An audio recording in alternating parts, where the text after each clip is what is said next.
Hello friends. Did you know that nearly 80% of those who watch my videos aren't subscribed?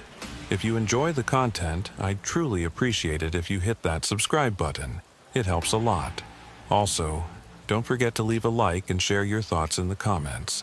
Your interaction not only supports the channel's growth, but also helps these stories reach more people. Thank you all for being here. By the way, where are you watching from? Let me know in the comments.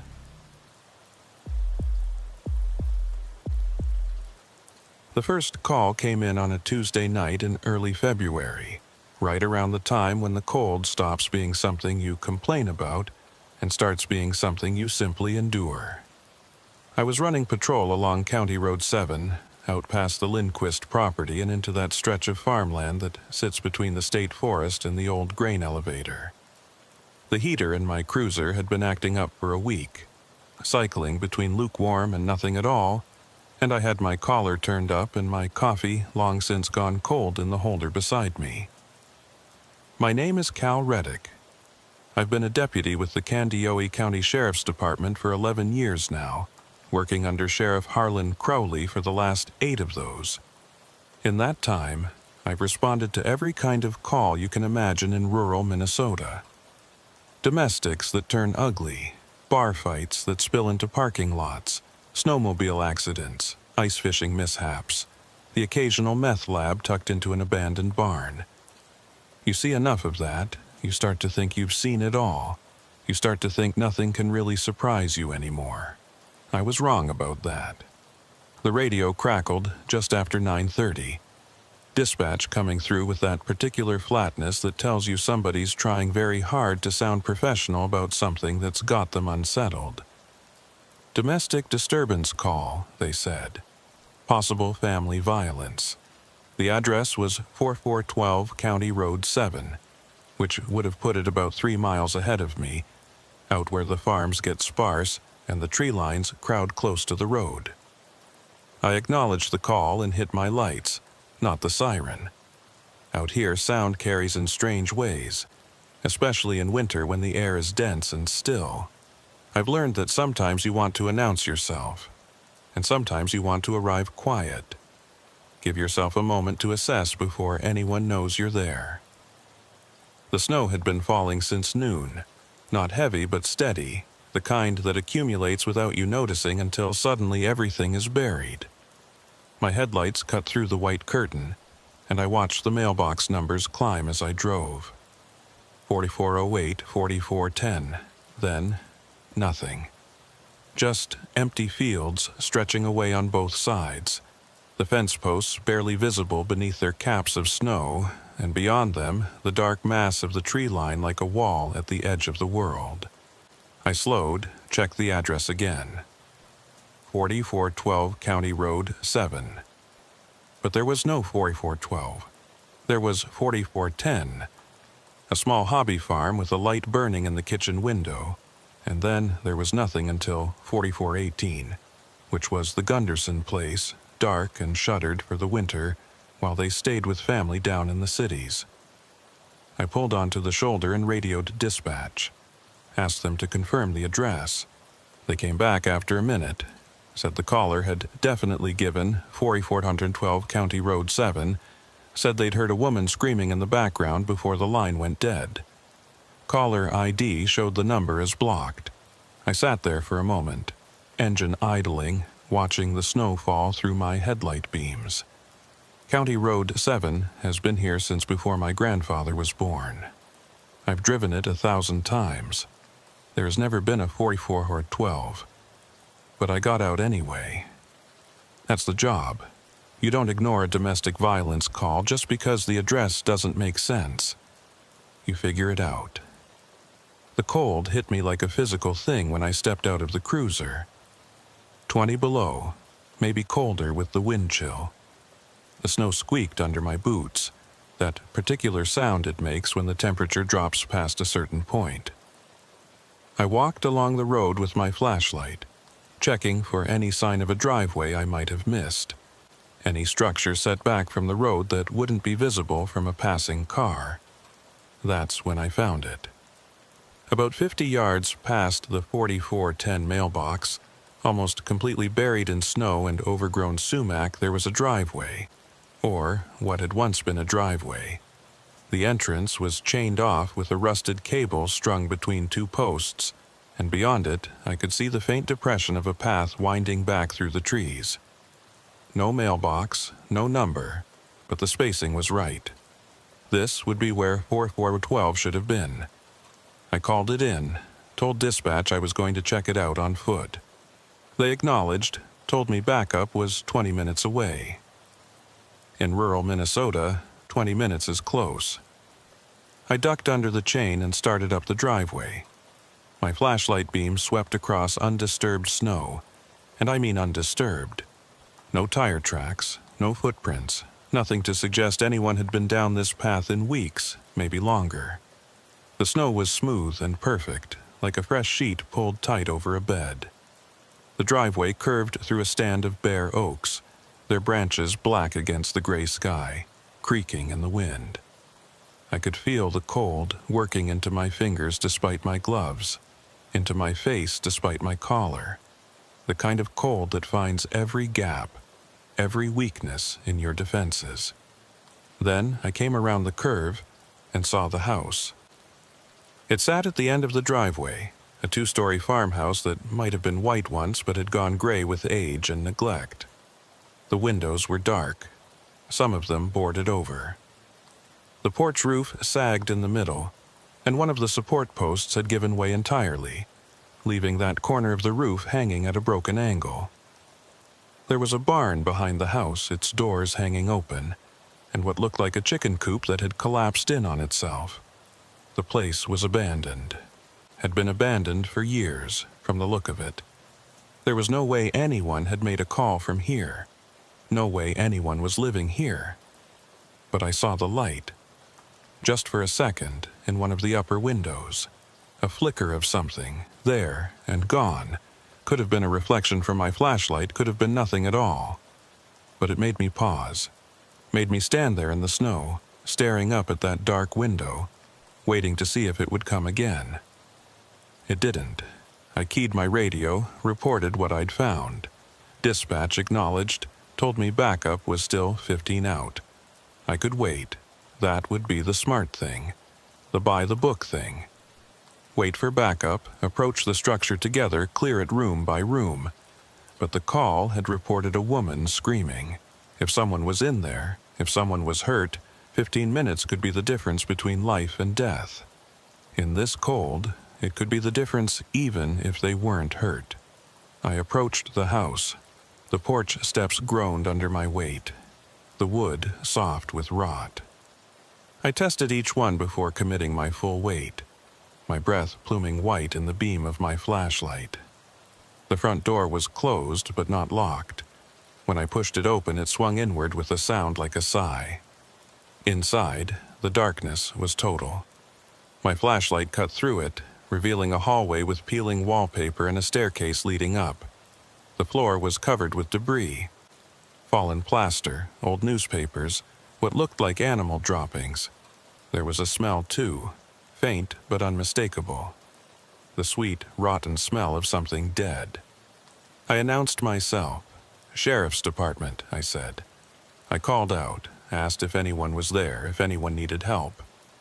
My voice sounded flat and strange in the empty house, absorbed by the walls instead of echoing back. No response. I cleared the ground floor, room by room.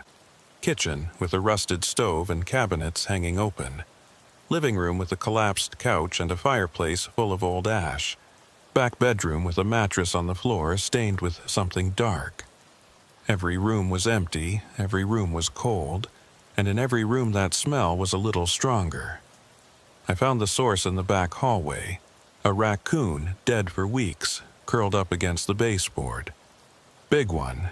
Probably came in looking for shelter and couldn't get back out. I relaxed a little. That explained the smell, at least. But it didn't explain the call. I went upstairs. The steps creaked with every footfall, loud in the silence. I kept my flashlight up, my other hand on my sidearm. The upstairs hallway was narrow, with 3 doors leading off it. 2 bedrooms and a bathroom. I cleared them one by one. Empty. All of them empty. But in the second bedroom, the one at the front of the house with the window I'd been watching from the driveway, I found something. A telephone. It sat on the floor in the corner of the room, an old rotary model, the kind with a cord that connects to a wall jack. The cord was still attached, trailing across the floor and up the wall to a jack near the baseboard. I stood there looking at it, trying to make sense of what I was seeing. The house had been abandoned for years. There was no power, no heat, no sign of habitation. There was no way this phone could be connected to anything. I reached down and picked up the receiver. There was a dial tone. I dropped it like it had burned me, stepped back fast, heart hammering in my chest. That's not possible, I was thinking. That's not possible. The house doesn't have power. The phone line would have been disconnected years ago, but I had heard it, clear as anything. A dial tone. I was still standing there, still staring at the phone, when it rang. The sound was enormous in the empty room, shrill and insistent, and I jerked back another step, almost tripped over my own feet. It rang again and again, and I knew I should answer it. Knew that was why I was here, to respond to the call. But I couldn't make myself reach for it. I couldn't make myself pick up that receiver again.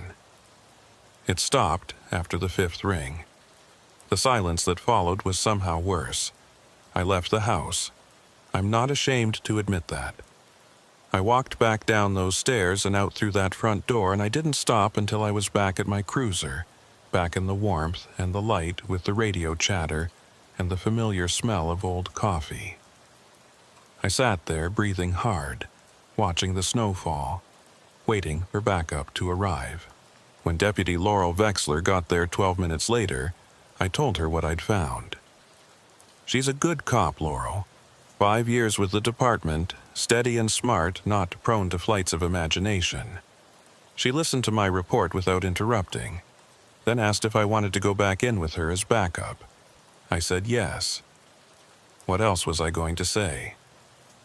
We cleared the house again, together this time, room by room, top to bottom. The phone was still there in the upstairs bedroom, still connected to the wall. But when I picked up the receiver this time, there was nothing. No dial tone, no sound at all. Just dead plastic against my ear. Laurel checked the wall jack. The wires were cut, she said. Had been cut for a long time, from the look of the corrosion on the copper. The phone wasn't connected to anything. I didn't know what to tell her. I didn't know what to tell myself. I had heard the dial tone. I had heard the phone ring.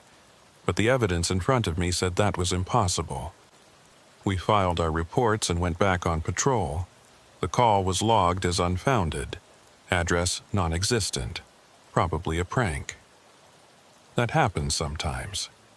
Kids get hold of a phone, make fake emergency calls for a thrill. Usually you can trace it back, give their parents a talking to, and that's the end of it. But this one couldn't be traced. The number was blocked. The address didn't exist. And 2 nights later, it happened again. The second call came in at 10:47 p.m. on Thursday. Same thing. Domestic disturbance. 4412 County Road 7. Sounds of a woman in distress.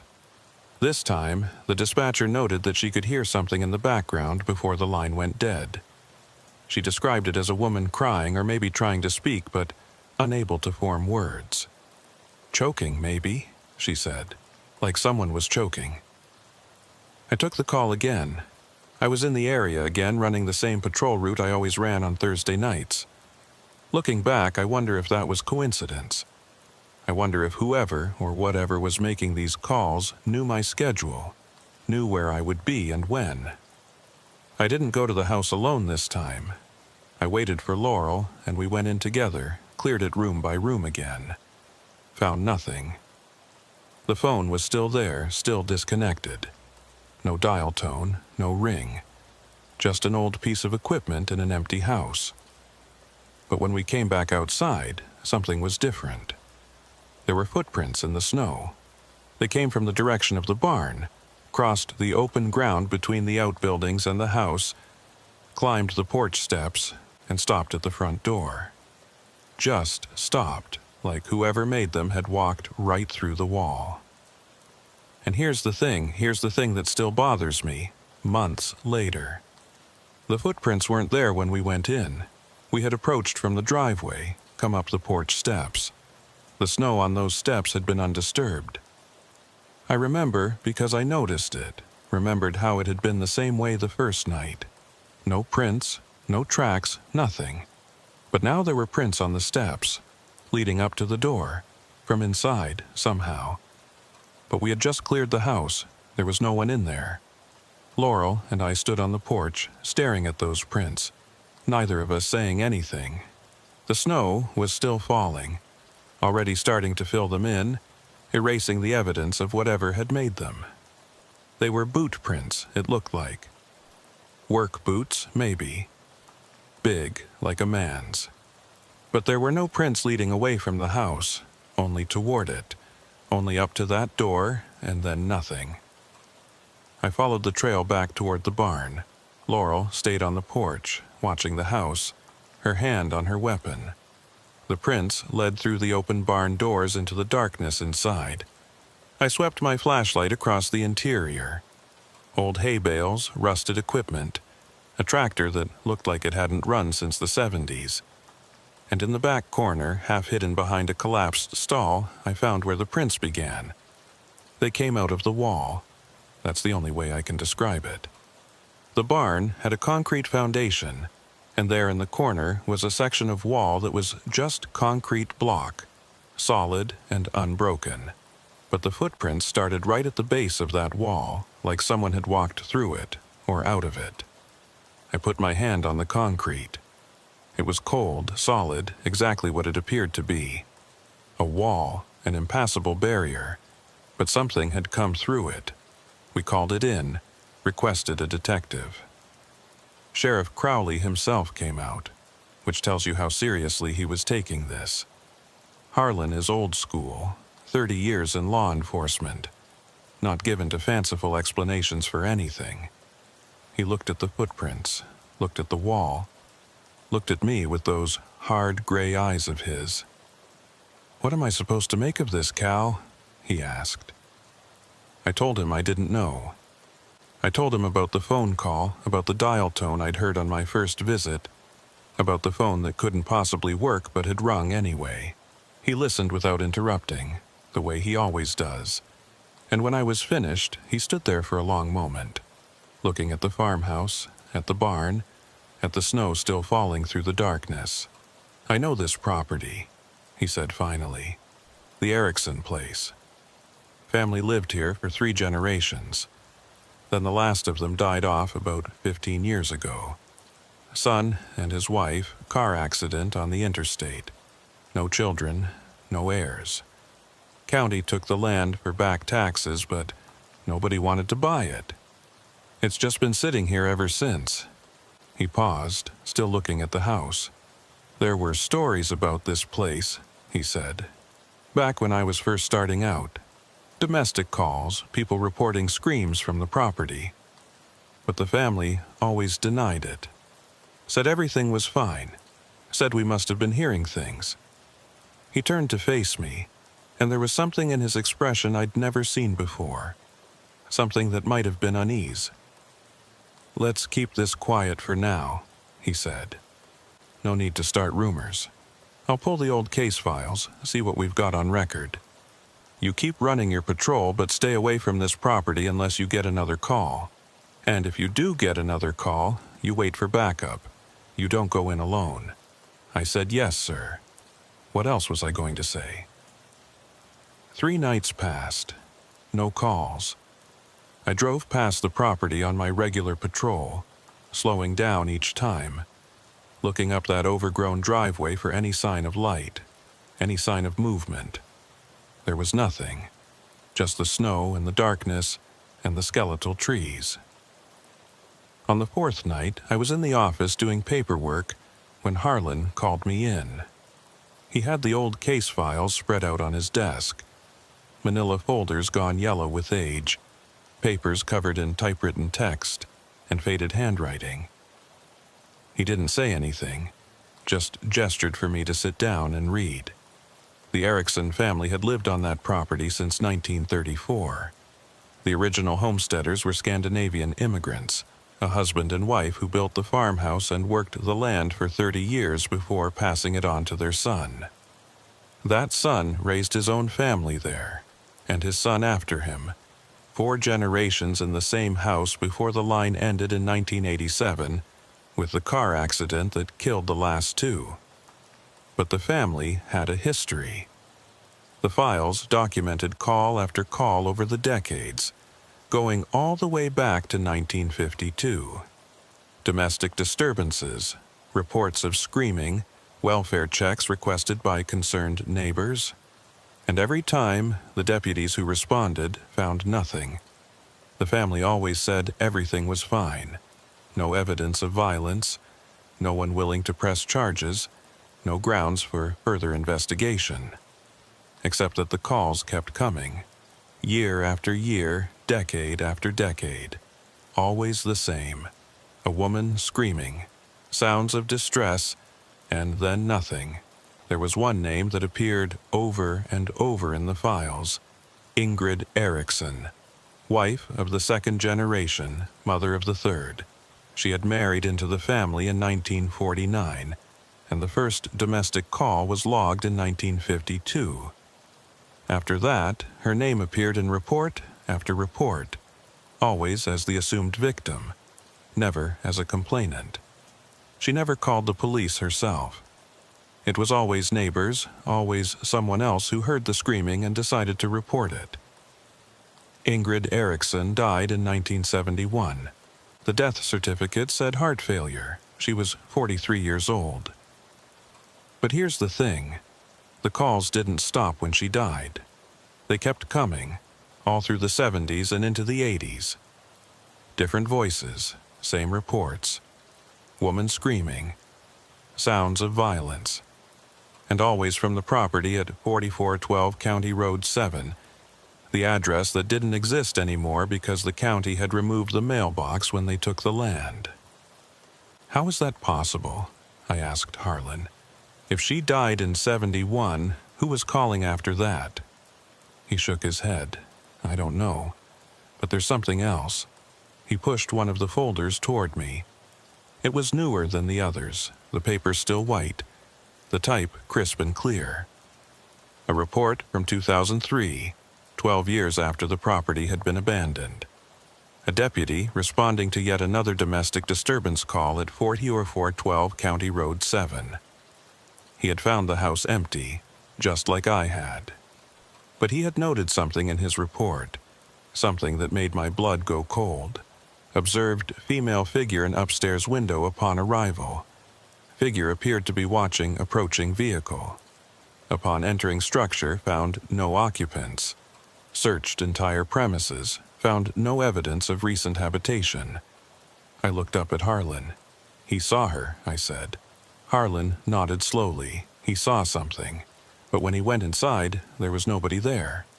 I thought about the light I had seen in the upstairs window that first night.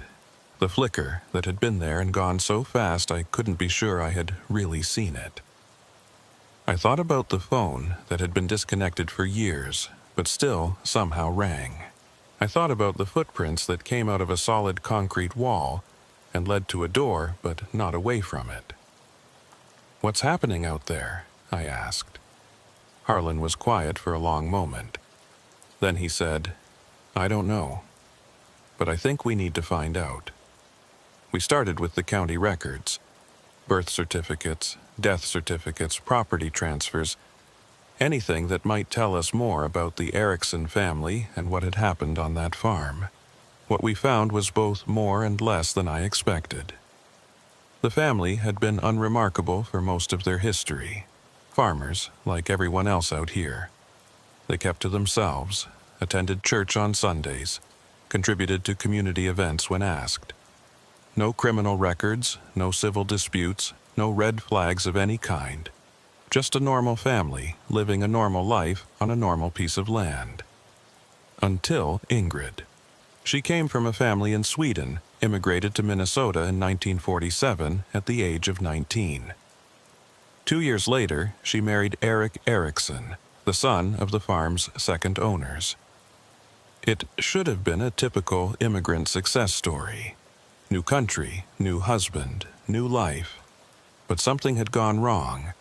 The domestic calls started 3 years after her marriage and continued until her death 19 years later. 19 years of someone calling the police to report a woman screaming.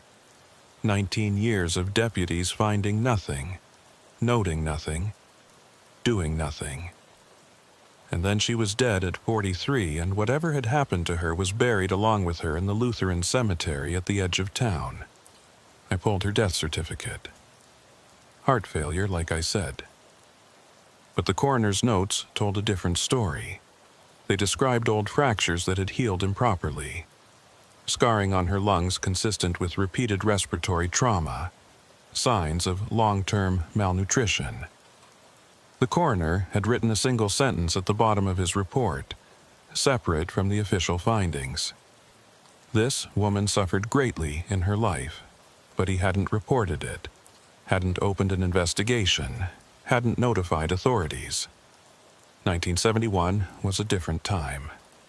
What happened between a husband and wife was their own business, even if that business was killing her slowly, year by year, behind the closed doors of a farmhouse that nobody could see from the road.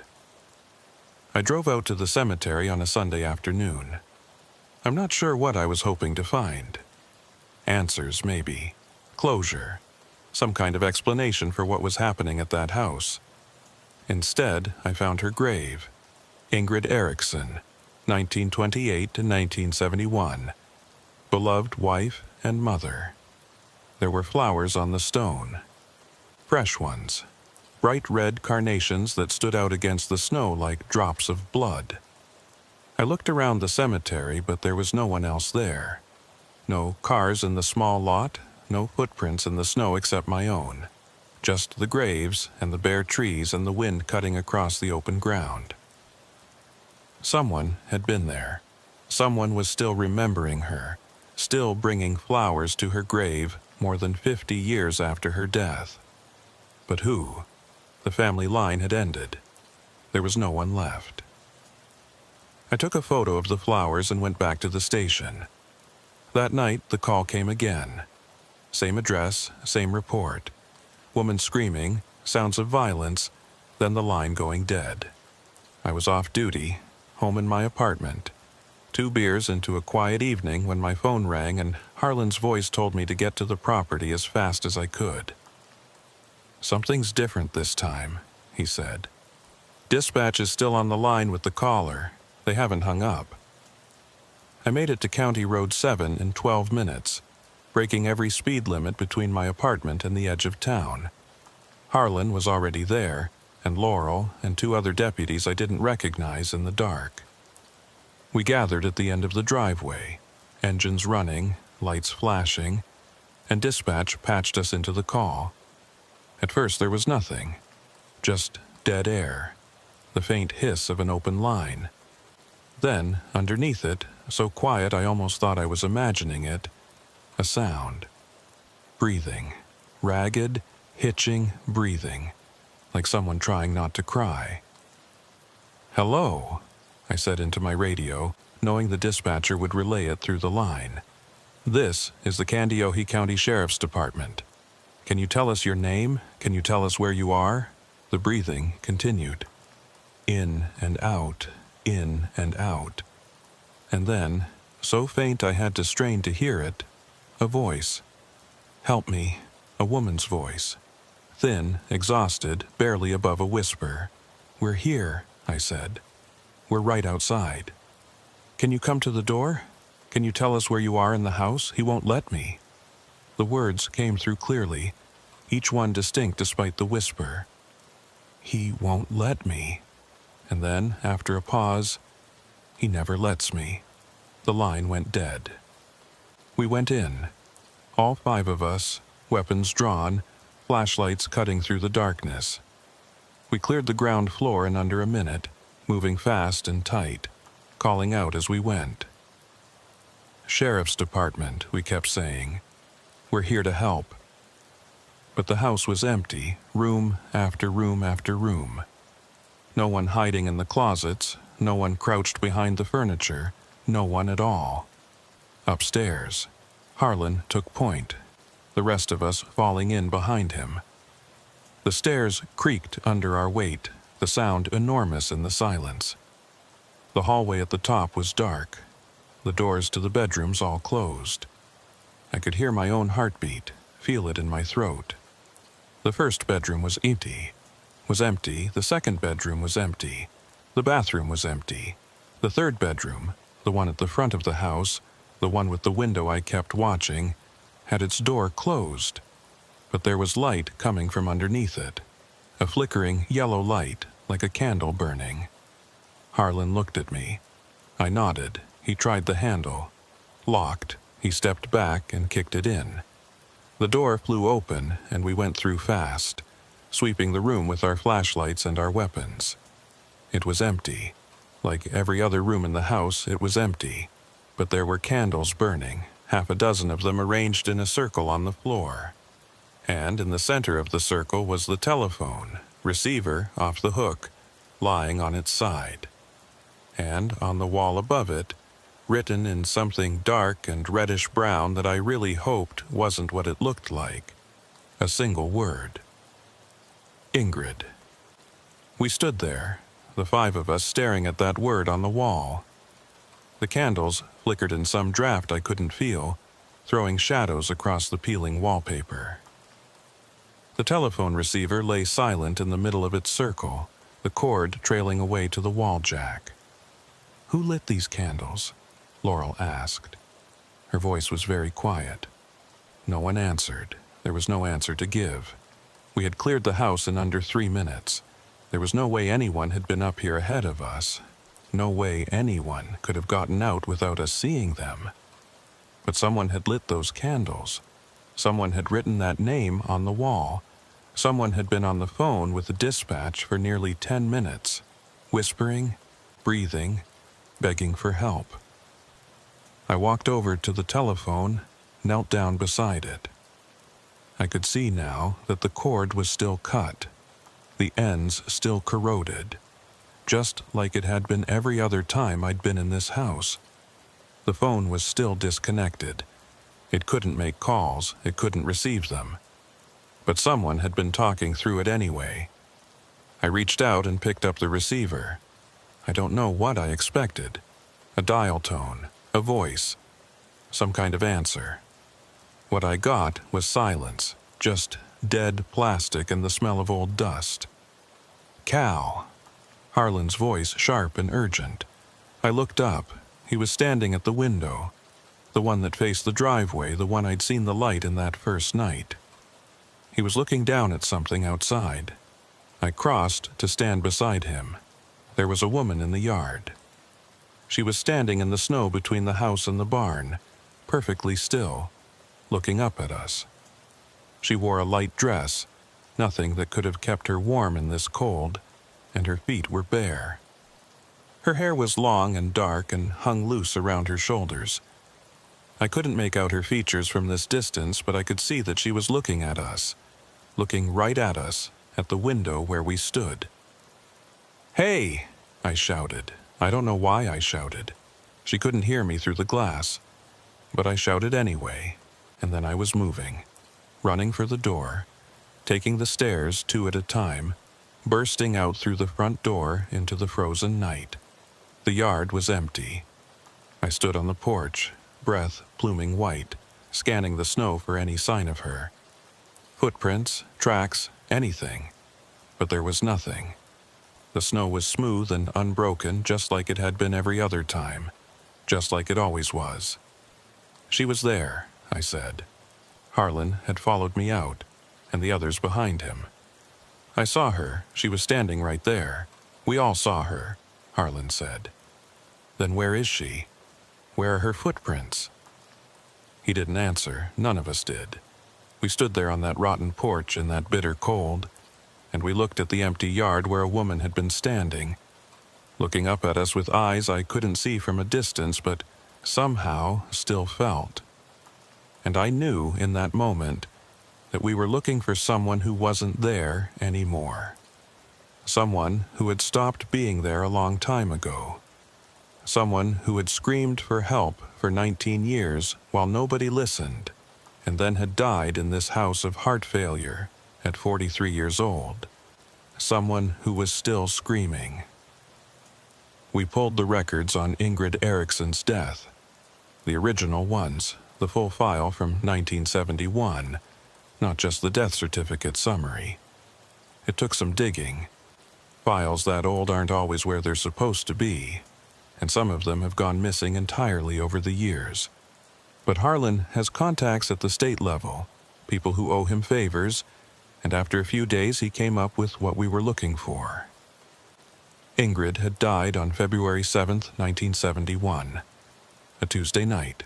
She was found by her husband the following morning, lying on the floor of the upstairs bedroom.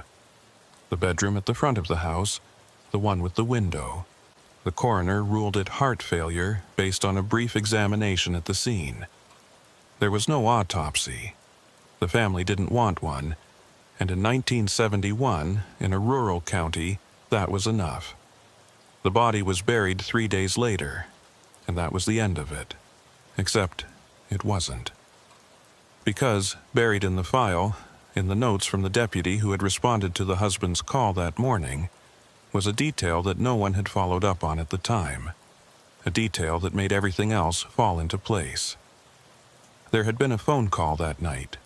A neighbor, 2 miles down the road, had called the sheriff's department at 10:52 p.m. on February 7th to report screaming coming from the Eriksson property. The deputy on duty had logged the call and driven out to investigate. He arrived at the house at 11:14 p.m., spoke briefly with Eric Eriksson at the door, and was told everything was fine. His wife had a nightmare, the husband said. She gets them sometimes. Nothing to worry about. The deputy noted that he could hear movement upstairs during this conversation. A woman's voice, muffled. He asked if he could speak with Mrs. Eriksson directly. The husband said she was upset and didn't want to see anyone. She just needs to rest, he said. She'll be fine in the morning. The deputy left. 8 hours later, Ingrid Eriksson was dead. I read that report 3 times sitting in Harlan's office with the file spread out in front of me. I read the deputy's notes about the muffled voice upstairs, about the husband blocking the doorway, about the decision to leave without laying eyes on the woman who had supposedly been screaming. And I thought about all the other calls over all those years, all the other reports of screaming, all the other times deputies had gone out there and found nothing, noted nothing, done nothing. She was calling for help, I said. For 19 years, she was calling for help. Harlan nodded slowly. And the night she died, someone actually called it in. Someone heard her screaming, and they called us, and we went out there. We were right there, and he sent us away. Yes, and then he killed her. Harlan didn't answer. He didn't have to. We both knew what had happened in that house on February 7th, 1971. We both knew what had been happening there for years before that, and what the end had looked like when it finally came. We can't prove it, Harlan said finally. It's been more than 50 years. He's dead. Everyone involved is dead. There's nothing to prosecute, no one to hold accountable. So that's it, I said. We just close the file? He looked at me for a long moment, then he said, No, we don't close the file. We figure out what's still happening out there. We figure out why, after all this time, she's still calling for help. I've thought a lot about that question in the weeks since. Why now? Why, 53 years after Ingrid Eriksson died in that house, are the calls starting again? Why is she reaching out to us, appearing in windows, writing her name on walls? I don't have answers. Not really. But I have a theory. In February of this year, the county finally processed the sale of the Erickson property. After sitting vacant for more than 3 decades, it was purchased by a developer from the cities who plans to tear down the old farmhouse and build a small subdivision of vacation homes. The deal closed on February 2nd. 5 days later, on February 7th, the anniversary of Ingrid's death, the first call came in. She knows they're going to tear it down. She knows her story is going to be buried along with the house, and no one is ever going to know what happened to her. No one is ever going to know her name, so she's telling us. The calls have continued. 2 or 3 times a week now, always the same. Domestic disturbance. 4412 County Road 7, a woman in distress. We've stopped responding in force. There's no point. The house is always empty, always has been, always will be. There's no one to rescue, no one to arrest, no crime to solve. But I go out there anyway. I go alone after my shift, when the roads are quiet and the snow has stopped falling. I park at the end of the driveway and walk up to the house, and I stand in that upstairs bedroom with its peeling wallpaper and its candles burned down to nothing, and the name still faintly visible on the wall. And I talk to her. I tell her I know what happened. I tell her I'm sorry no one listened. Sorry no one helped. Sorry she died alone in this room, while her husband told the deputy at the door that everything was fine. I tell her that her name is in our files now, that people know her story, that she hasn't forgotten. I don't know if she hears me. I don't know if any of this means anything to her, wherever she is, whatever she's become. But the calls have been less frequent lately, and the last time I was out there I found something on the floor of that bedroom. A red carnation. Fresh, bright red, lying on the dusty floorboards like someone had just set it down. No footprints in the dust around it, no sign of how it had gotten there. Just the flower. The same kind that someone has been leaving on her grave all these years. I left it where I found it. It seemed like the right thing to do. The development project is scheduled to begin in April.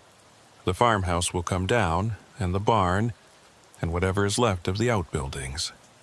They'll grade the land and pour new foundations and build new structures.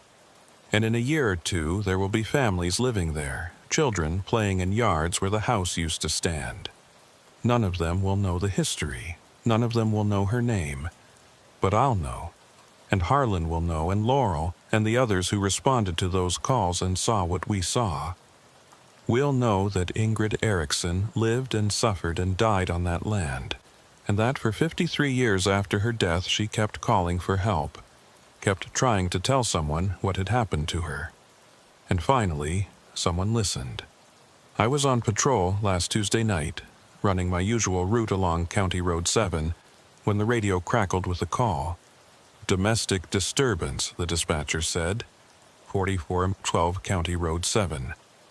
I acknowledged and drove to the property, walked up the driveway through the snow, climbed the porch steps, went inside. The house was quiet. No candles burning, no writing on the walls. Just empty rooms and old dust and the smell of a place that's been closed up too long. I went upstairs to the bedroom. The phone was there, lying on its side in the corner, cord still cut, still disconnected. But when I picked up the receiver, just to check, just to see, I heard something. Not a dial tone, not a voice, just 2 words, so faint I might have imagined them. Thank you. Then silence. I hung up the phone and left the house, walked back down the driveway, got in my cruiser, drove away. I haven't been back since. I don't think I need to be. The calls have stopped. I don't know how to explain what happened at that farmhouse. I don't know how a woman dead for 53 years made phone calls and lit candles and wrote her name on walls. I don't know how she appeared in windows and left footprints in snow and spoke through a telephone that wasn't connected to anything. Those things aren't possible. They don't happen. But they happened. And I think, in the end, all she wanted was for someone to know. To know her name, to know her story, to know that she had lived and suffered and deserved better than she got. To know that she mattered.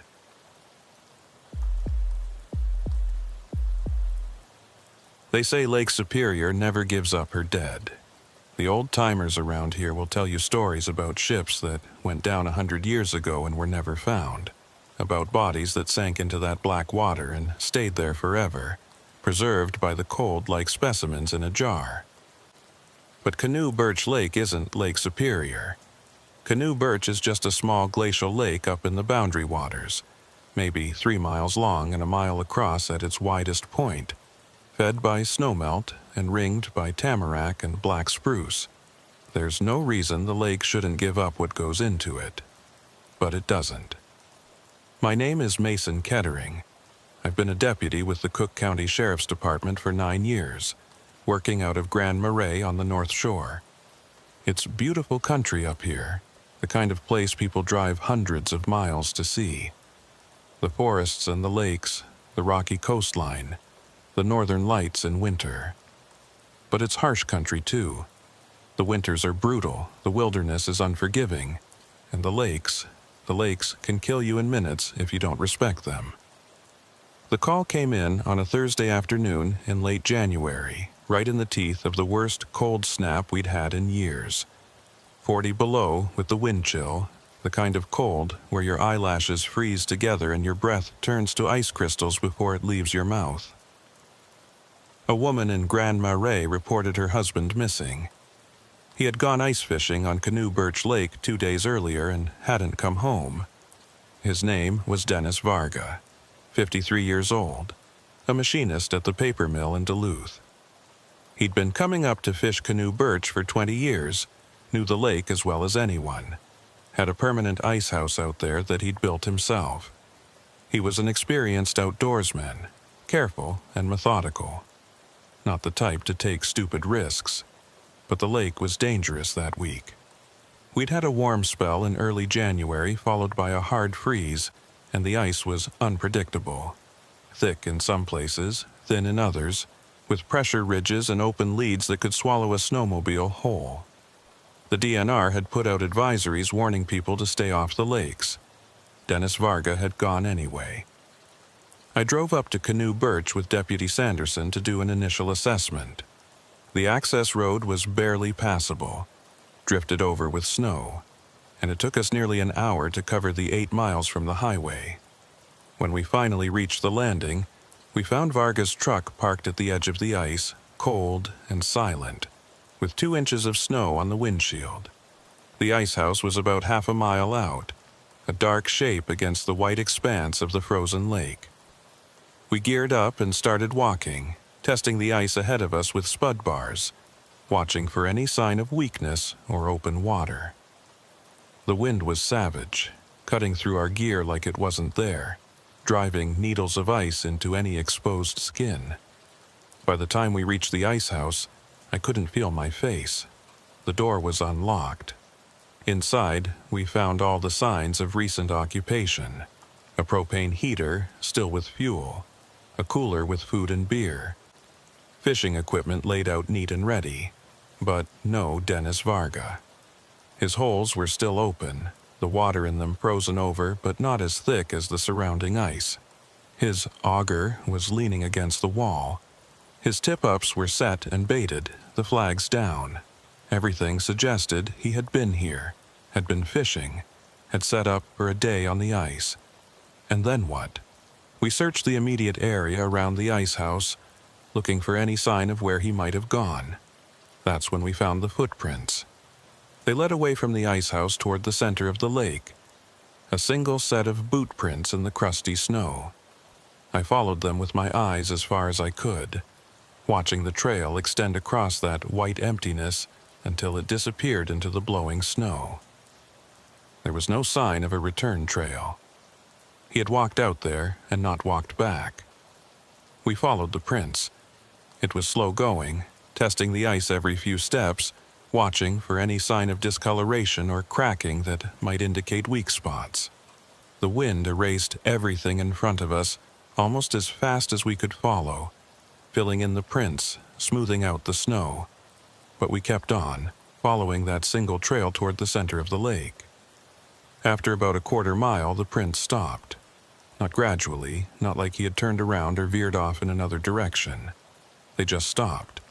One last clear boot print, pressed into the snow, and then nothing. Smooth, unbroken white in every direction. Sanderson and I stood there looking at that last footprint, looking at each other.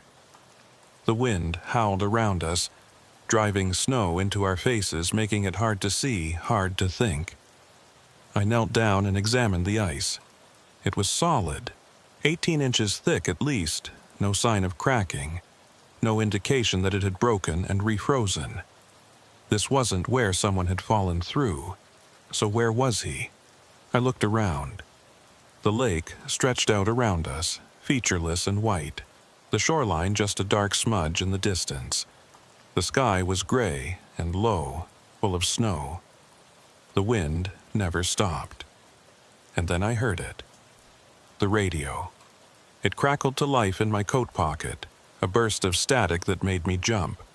I pulled it out, thinking it was dispatch, but the voice that came through wasn't any voice I recognized. "You're going the wrong way." That's all it said. 5 words, clear and distinct, spoken by a man. Then silence. I keyed the radio. "Dispatch, did you just transmit?" "Negative," came the reply. "We didn't transmit. What did you hear?" I looked at Sanderson. His face was blank, impossible to read behind his balaclava, but I could see his eyes. "Someone just came through on the radio," I said. A male voice said we're going the wrong way. Sanderson shook his head. He hadn't heard anything. His radio had been silent. I stood there in the wind, holding my radio, trying to make sense of what had just happened. The voice had been clear. I hadn't imagined it. But Sanderson's radio hadn't picked it up, and dispatch hadn't transmitted. "You're going the wrong way." Wrong way from what? Toward what? I looked back the way we'd come, toward the ice house and the shore. Then I looked ahead, toward the center of the lake where the footprints had been leading. There was nothing there. Just ice and snow and wind. But the voice had said we were going the wrong way. "Let's head back," I told Sanderson. "We need to organize a proper search. Get more people out here." We returned to the ice house, then to the landing, then back to town. I filed my report and briefed the sheriff. A search was organized for the following morning, weather permitting. DNR, search and rescue volunteers. Everyone we could get.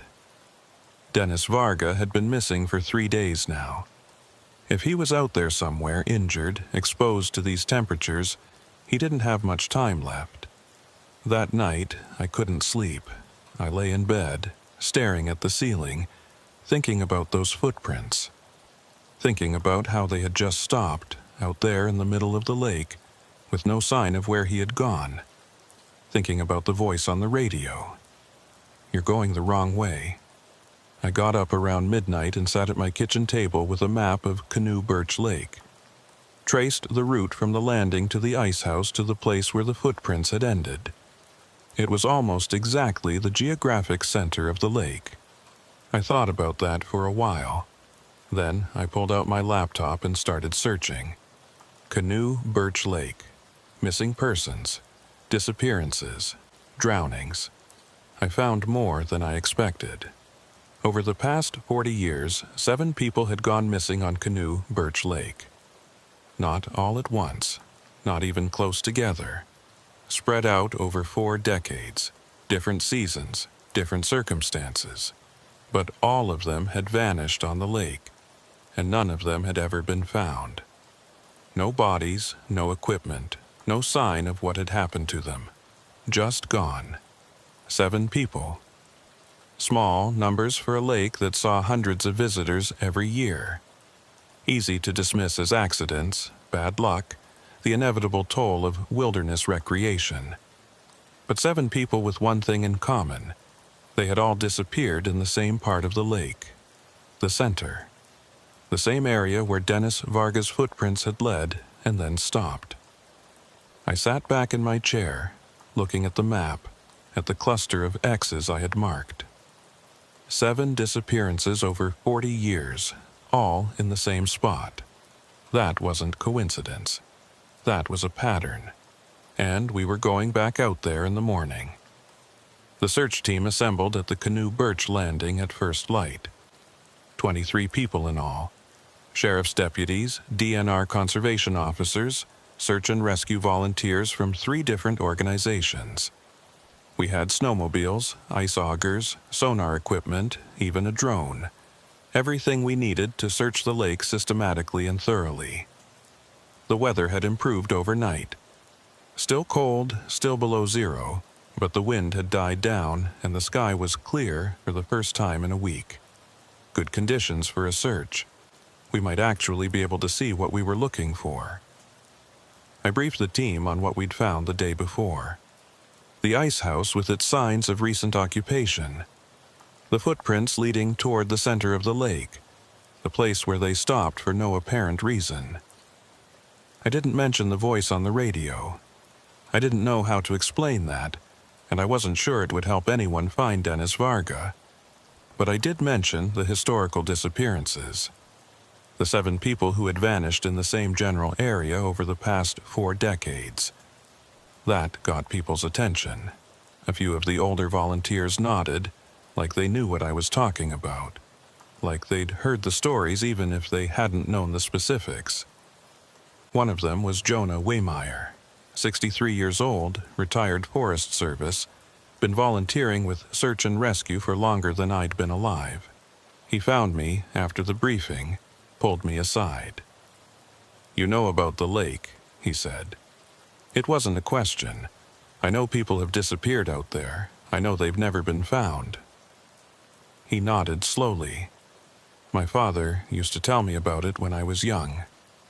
Said there was something wrong with the water out there. Something in the lake that didn't want to let go. I waited for him to explain, but he didn't. Just looked at me with those pale blue eyes, then walked away to join his team. We spread out across the ice in a search pattern, working from the ice house toward the center of the lake. The teams on snowmobiles covered the outer areas while those of us on foot worked the central zone, the area where Varga's footprints had led. We moved in a grid, methodical and slow, checking every depression, every drift, every shadow that might indicate a hole in the ice or a body beneath the snow. By noon, we'd covered about a third of the lake and found nothing. I was working with a team of 3, including Elsie Brandt, the town clerk from Grand Marais who volunteered with search and rescue on weekends. She was in her 50s, practical and no-nonsense, the kind of person who didn't waste words on anything that didn't need saying. We'd been walking in silence for the better part of an hour when she spoke up. "The ice is talking," she said. I stopped and listened. At first, I didn't hear anything. Then, underneath the silence, a sound. Low, deep, resonant. A groaning, creaking sound that seemed to come from everywhere at once. The ice shifting, contracting in the cold, pressure building and releasing in waves across the frozen surface. "Just the ice settling," I said. "Normal for temperatures like this." Elsie didn't respond, but I noticed she was looking out toward the center of the lake, toward the area we hadn't searched yet, and there was something in her expression that I couldn't quite read. We kept moving. Around 2 o'clock, one of the snowmobile teams radioed in. They'd found something on the eastern shore. A glove half buried in the snow near the tree line. It was the right size and color to be Varga's. I headed over with 2 other searchers to check it out. The glove was ordinary, nothing special. Black leather, insulated. The kind you could buy at any outdoor store. It was frozen stiff, crusted with ice, but otherwise intact. No sign of damage, no indication of how it had ended up there. I looked around. The shore in this area was rocky, studded with boulders that poked up through the ice where the lake was shallow. The tree line came almost down to the water, black spruce and tamarack pressing close, their branches heavy with snow. If the glove was Varga's, what was it doing here? His ice house was on the other side of the lake. His footprints had led toward the center, not the eastern shore. How had his glove ended up half a mile away from where he'd been? I was standing there trying to work it out when my radio crackled. Static at first, the same burst of noise I'd heard the day before. Then the voice. "You're still going the wrong way." I grabbed the radio. "Who is this? Identify yourself." Silence. I looked at the others, 2 search and rescue volunteers, both watching me with puzzled expressions. "Did you hear that?" I asked. They shook their heads. They hadn't heard anything. I stood there on the ice, holding the radio, feeling the cold work into my bones. The same voice, the same message. "You're going the wrong way." But wrong way from what? We were searching for a missing person. There was no wrong way. You searched everywhere until you found something. Unless we were looking in the wrong place entirely. Unless what we were looking for wasn't where we thought it was. I keyed the radio, tried to reach whoever had transmitted. Nothing. Just dead air. "We're going back to the center," I told the others. "That's where his trail led. That's where we need to be looking." We returned to the main search area, the spot where Varga's footprints had stopped. By now, any remaining trace of the prints had been erased by wind and the passage of searchers, but I knew where it was, right in the middle of the lake, about equidistant from all shores, the place where 7 other people had disappeared over 40 years. I had the team bring the sonar equipment. If Varga had gone through the ice, if he was in the water, the sonar would find him. It was the only explanation that made sense. He had walked out here, hit a weak spot, gone through. The ice had refrozen over him, erasing any evidence. We set up the equipment and started scanning. Nothing. The sonar showed the lake bottom clearly. Mud and rock, submerged logs, the ghostly shapes of sunken trees, but no body. No equipment. Nothing that shouldn't be there. We scanned a wider area. Same result. We scanned the entire center section of the lake, every square foot of it. Nothing. Dennis Varga wasn't in the water. So where was he? The sun was getting low by the time we finished, the temperature dropping as the light faded. We had maybe an hour before we'd have to call off the search for the night.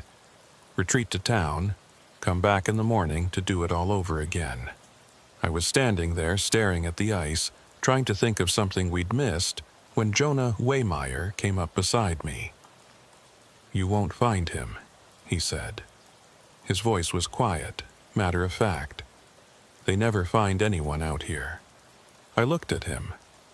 "What do you mean?" My father told me the stories. His father told him. The lake takes people. Has been taking them since before anyone kept records. You can search all you want, but you won't find them. The lake doesn't give them back. "That's just talk," I said. "Stories. There has to be an explanation." You heard the voice on the radio. It wasn't a question, he knew. Somehow he knew. I didn't answer. "My father heard it too," Wehmeyer said. "Back in '68. He was part of a search party, looking for a trapper who'd gone missing out here. They never found the man, but my father heard a voice on the radio, telling them they were going the wrong way." "What does it mean?" I asked. "Wrong way toward what?" Wehmeyer was quiet for a long moment. Then he said, "Maybe it's not about direction. Maybe it's about something else. Maybe we're searching for the wrong thing." I didn't know what to say to that. I didn't know what he meant. But that night, lying in bed again, staring at the ceiling again, I thought about his words. Searching for the wrong thing. What did that mean? We were searching for a missing man. That was the right thing to search for. Unless it wasn't. unless what we needed to find wasn't Dennis Varga at all. The search continued for 3 more days. We covered every inch of Canoe Birch Lake, every cove, every shoreline, every section of ice. We brought in divers to check the areas the sonar might have missed. We brought in dogs to search the surrounding forest. We interviewed everyone who had been on the lake in the weeks before Varga's disappearance, looking for any information that might tell us where he had gone. We found nothing. By the 4th day, the search was officially suspended. Not called off, just suspended. We would continue to monitor the area, check back periodically, follow up on any new information. But the active search was over. Dennis Varga was missing and presumed dead, cause unknown, remains unrecovered. I couldn't let it go. Something about this case had gotten under my skin in a way cases usually didn't. The footprints that led nowhere, the voice on the radio, the pattern of disappearances going back 40 years. None of it made sense, and I couldn't stop trying to make it make sense. I started digging into the old cases, the 7 people who had disappeared on Canoe Birch Lake before Dennis Varga. I pulled the files, read the reports, talked to anyone who remembered anything. Most of the cases were decades old, the witnesses dead or moved away, the records incomplete, but I found enough. The first recorded disappearance was in 1961. A fur trapper named Gus Lindquist worked the area every winter for 20 years. His sled was found on the ice in the center of the lake, dogs still hitched, no sign of Lindquist. Search parties found nothing. Case closed. The second was in 1968. That was the one Wemeyer's father had been involved in. Another trapper, similar circumstances. Equipment found on the ice, man gone. Search parties found nothing. Case closed. The third was in 1974, then 1983, then 91, then 2004, then 2011. Different people, different circumstances, but always the same outcome. Someone went out on Canoe Birch Lake and didn't come back. Search parties found nothing, and now Dennis Varga made 8. I was in the office late one night going through the files again when I noticed something I'd missed before. The 91 case, a woman named Patricia Holloway, ice fishing like Varga. Her report included a note from the search coordinator, someone I didn't recognize, probably retired or dead by now. The note described something the coordinator had experienced during the search.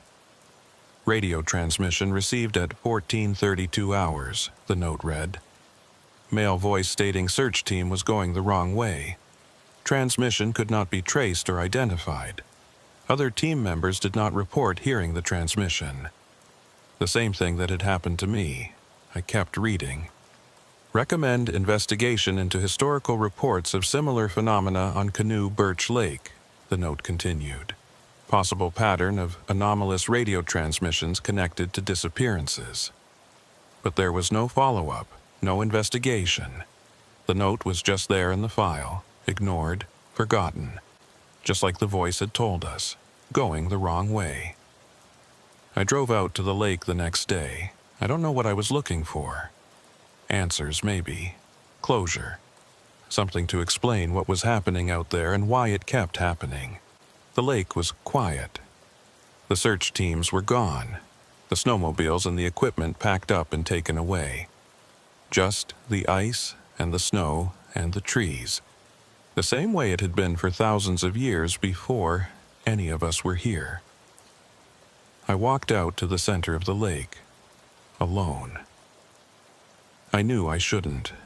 I knew it was against every protocol, every common-sense rule about wilderness safety. But I did it anyway. When I reached the spot where Varga's footprints had ended, I stopped and stood there, listening, waiting. The ice groaned beneath me, that same low, deep sound Elsie had noticed during the search. The lake settling, contracting, the frozen water adjusting to the cold. But it sounded different now, standing out here alone. It sounded like something breathing. You're going the wrong way. I spun around. The voice was right behind me, close, almost at my shoulder. But there was no one there. Just the empty ice, the empty sky. I pulled out my radio. Hello? Is someone transmitting? Silence. Then, faint, barely audible, another voice. Not the man's voice this time. A woman's voice. Help us. I felt the ice shift beneath my feet. Not a lot, just a tremor, but enough to make me freeze in place, suddenly acutely aware that I was standing on frozen water and the temperature was dropping and I was alone out here without anyone knowing where I was. Help us. The voice again, clearer now, and I realized it wasn't coming from the radio. It was coming from below me, from under the ice. I dropped to my knees, pressed my ear to the frozen surface. I could hear it. Not just the groaning of the ice, not just the pressure and the settling. Something else. Voices. Faint, distant, like they were coming from very far away, speaking words I couldn't quite make out. Help us. I scrambled back, heart pounding. This wasn't possible. There couldn't be voices under the ice. There was nothing under the ice but cold black water and mud, and whatever had sunk to the bottom over the years. But I had heard them. I got off the lake as fast as I could, half walking, half running, not looking back until I reached the landing and the safety of solid ground. I sat in my truck for a long time, hands shaking, trying to convince myself that I had imagined it. Stress? Sleep deprivation. The isolation getting to me. There had to be a rational explanation, but I knew what I had heard, and I knew it changed everything. I went back to the files. All of them, not just the disappearance cases, everything the county had on Canoe Birch Lake, going back as far as the records went. What I found made me realize we had been looking at this the wrong way from the beginning. The lake had a history. Not just the disappearances, though that was part of it. A history that went back before the county was established, before the European settlers came, back to the Ojibwe people who had lived in this region for thousands of years. The Ojibwe had a name for Canoe Birch Lake. It didn't translate directly, but the closest English equivalent was something like the water that holds. The anthropological papers I found described it as a sacred site, a place of power, but also a place of danger. The Ojibwe had stories about the lake, stories about people who went out on the water and never came back, stories about voices that called from beneath the surface. They believed the lake was a doorway, not a door to somewhere else exactly, but a threshold. A place where the boundary between this world and whatever lies beyond it was thin. A place where things could pass through. And they believed that what passed through didn't always come back. I read those papers at my kitchen table at 2 a.m, coffee going cold beside me, and I thought about Dennis Varga walking out onto the ice. I thought about his footprints leading to the center of the lake and then stopping, just stopping, like he had stepped off the edge of the world. I thought about the 7 people before him who had done the same thing, walked out onto that ice and vanished without a trace. I thought about the voices I had heard. Help us. And I understood, finally, what the voice on the radio had been trying to tell me. You're going the wrong way. We had been searching for Dennis Varga as if he were lost, as if he had wandered off, gotten injured, fallen through the ice. We had been searching for him in this world, on this lake, in this reality. But he wasn't here anymore. He was somewhere else. Somewhere we couldn't reach, couldn't see, couldn't understand. Somewhere below the ice, below the water, in the place where the doorway opened. The place that the lake held on to and didn't let go. I didn't know what to do with this information. It wasn't something I could put in a report. It wasn't something I could tell the sheriff or the search team or Dennis Varga's widow. It wasn't something that would help anyone find anything, because there was nothing to find. Not here. Not anymore. But I kept thinking about those voices. Help us. Not just one voice. Voices. More than one person calling out from somewhere beneath the ice. Somewhere beyond the threshold. Dennis Varga, maybe. And Patricia Holloway from 1991. And the others. All the others who had walked out onto that ice and never walked back. They were still there. They were still there, and they were asking for help. I didn't know how to help them. I didn't know if it was even possible. But I knew I couldn't just leave it. I couldn't just go back to patrol and paperwork and pretend I hadn't heard what I'd heard. I called Jonah Wehmeyer. I told him what I'd found in the files, what I'd read about the Ojibwe beliefs, what I'd heard out on the ice. He listened without interrupting. That patient silence that some people have, the kind that makes you keep talking because you know they're actually listening. When I finished, he was quiet for a long moment. Then he said, "My father heard them too." The voices. Yes. He never told anyone except family. But he heard them. The last time he went out on that lake, the year before he died, he said they were asking for help. What did he do? Nothing. What could he do? He couldn't help them. They were beyond help. Beyond anything we can understand. "So, that's it?" I said. "We just leave them there? Just forget about it and move on?" Another long silence. Then Wehmeyer said, "There might be something. Something my father talked about, something the old people used to do. I don't know if it will work. I don't know if any of it is real or just stories. But if you want to try, I'll come with you." That's how I found myself back on Canoe Birch Lake 3 nights later, in the dark, with Jonah Wehmeyer beside me. We walked out to the center of the ice, to the place where Dennis Varga's footprints had ended. It was cold, 20 below at least, and the sky was clear and full of stars, more stars than I had ever seen. The Milky Way, a bright band across the darkness. The lake was silent. No wind, no sound, just the vast stillness of the winter night. Wehmeyer had brought things with him. Tobacco, sweet grass, a bundle of sage. He laid them out on the ice in a pattern I didn't recognize, a circle with lines radiating out from the center. He told me what to do. It was simple. Just speak to them. Tell them it was okay to go. Tell them they didn't have to stay here anymore. I felt foolish at first, standing on the ice in the dark, talking to nothing. But I did it anyway. I said the names of the people who had disappeared. I said Dennis Varga's name. I told them we knew they were here. I told them we were sorry we couldn't find them. Sorry we couldn't bring them back. I told them they didn't have to stay. They could go. They could let go. The ice groaned beneath us. Then, from below, from somewhere deep down in the water or beyond it, the voices came. Not asking for help this time. Not calling out for rescue. Just voices, many of them, speaking words I couldn't understand in a language I didn't know. Speaking to each other maybe, or speaking to us. And then, one by one, falling silent.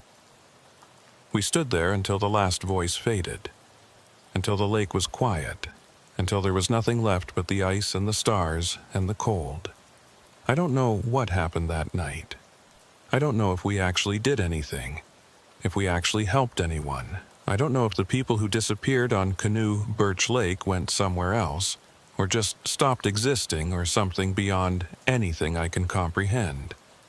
But I haven't heard the voices since. I went back out there, a week later, and again, a month after that. Walked out to the center of the lake, stood where Varga's footprints had ended, listened. Nothing.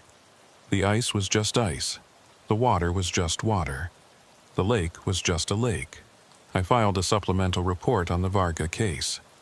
Kept it factual, kept it vague. Search suspended. Subject remains missing. No additional leads. The case is still open, technically. It will probably stay open forever. There's no body to find. There never was. But I added a note. Just for myself, just for the file. Just in case someone else ever comes looking. Recommend future search parties on Canoe Birch Lake exercise extreme caution, I wrote. Recommend avoiding the central area of the lake if possible. In the event of anomalous radio transmissions or unexplained phenomena, recommend immediate withdrawal to shore. I don't know if anyone will ever read that note. I don't know if it will help anyone. But maybe someday, someone will be standing out there on the ice, and they'll hear a voice on the radio telling them they're going the wrong way. Maybe they'll listen. Elsie Brandt stopped by the station last week. She does that sometimes, drops off paperwork, checks in with the deputies she knows. She asked about the Varga case, asked if there was any news. I told her no. No news, no body, no answers. She nodded, like she expected that. Then she said, "The lake is quiet now." I looked at her. "What do you mean?" "I grew up here," she said. "My grandmother used to tell me about the lake, about the sounds it made, the voices people heard. She said the lake was holding on to something, holding too tight." She paused, looking out the window toward the north, toward the lakes. She said someday someone would have to tell it to let go. I didn't know what to say to that. I don't know if what Waymeyer and I did made any difference. I don't know if the lake let go of anything, or if those people found peace, or if any of it means anything at all. But I know the voices stopped. And I know that this spring, when the ice went out and the water opened up again, a fisherman found something floating near the center of the lake. It was a glove. A black leather glove, insulated, just like the one we'd found on the eastern shore during the search. The match to it, in fact. Dennis Varga's gloves, together again. We sent them to his widow. There was nothing else to send. The lake doesn't give up her dead. That's what the old-timers say.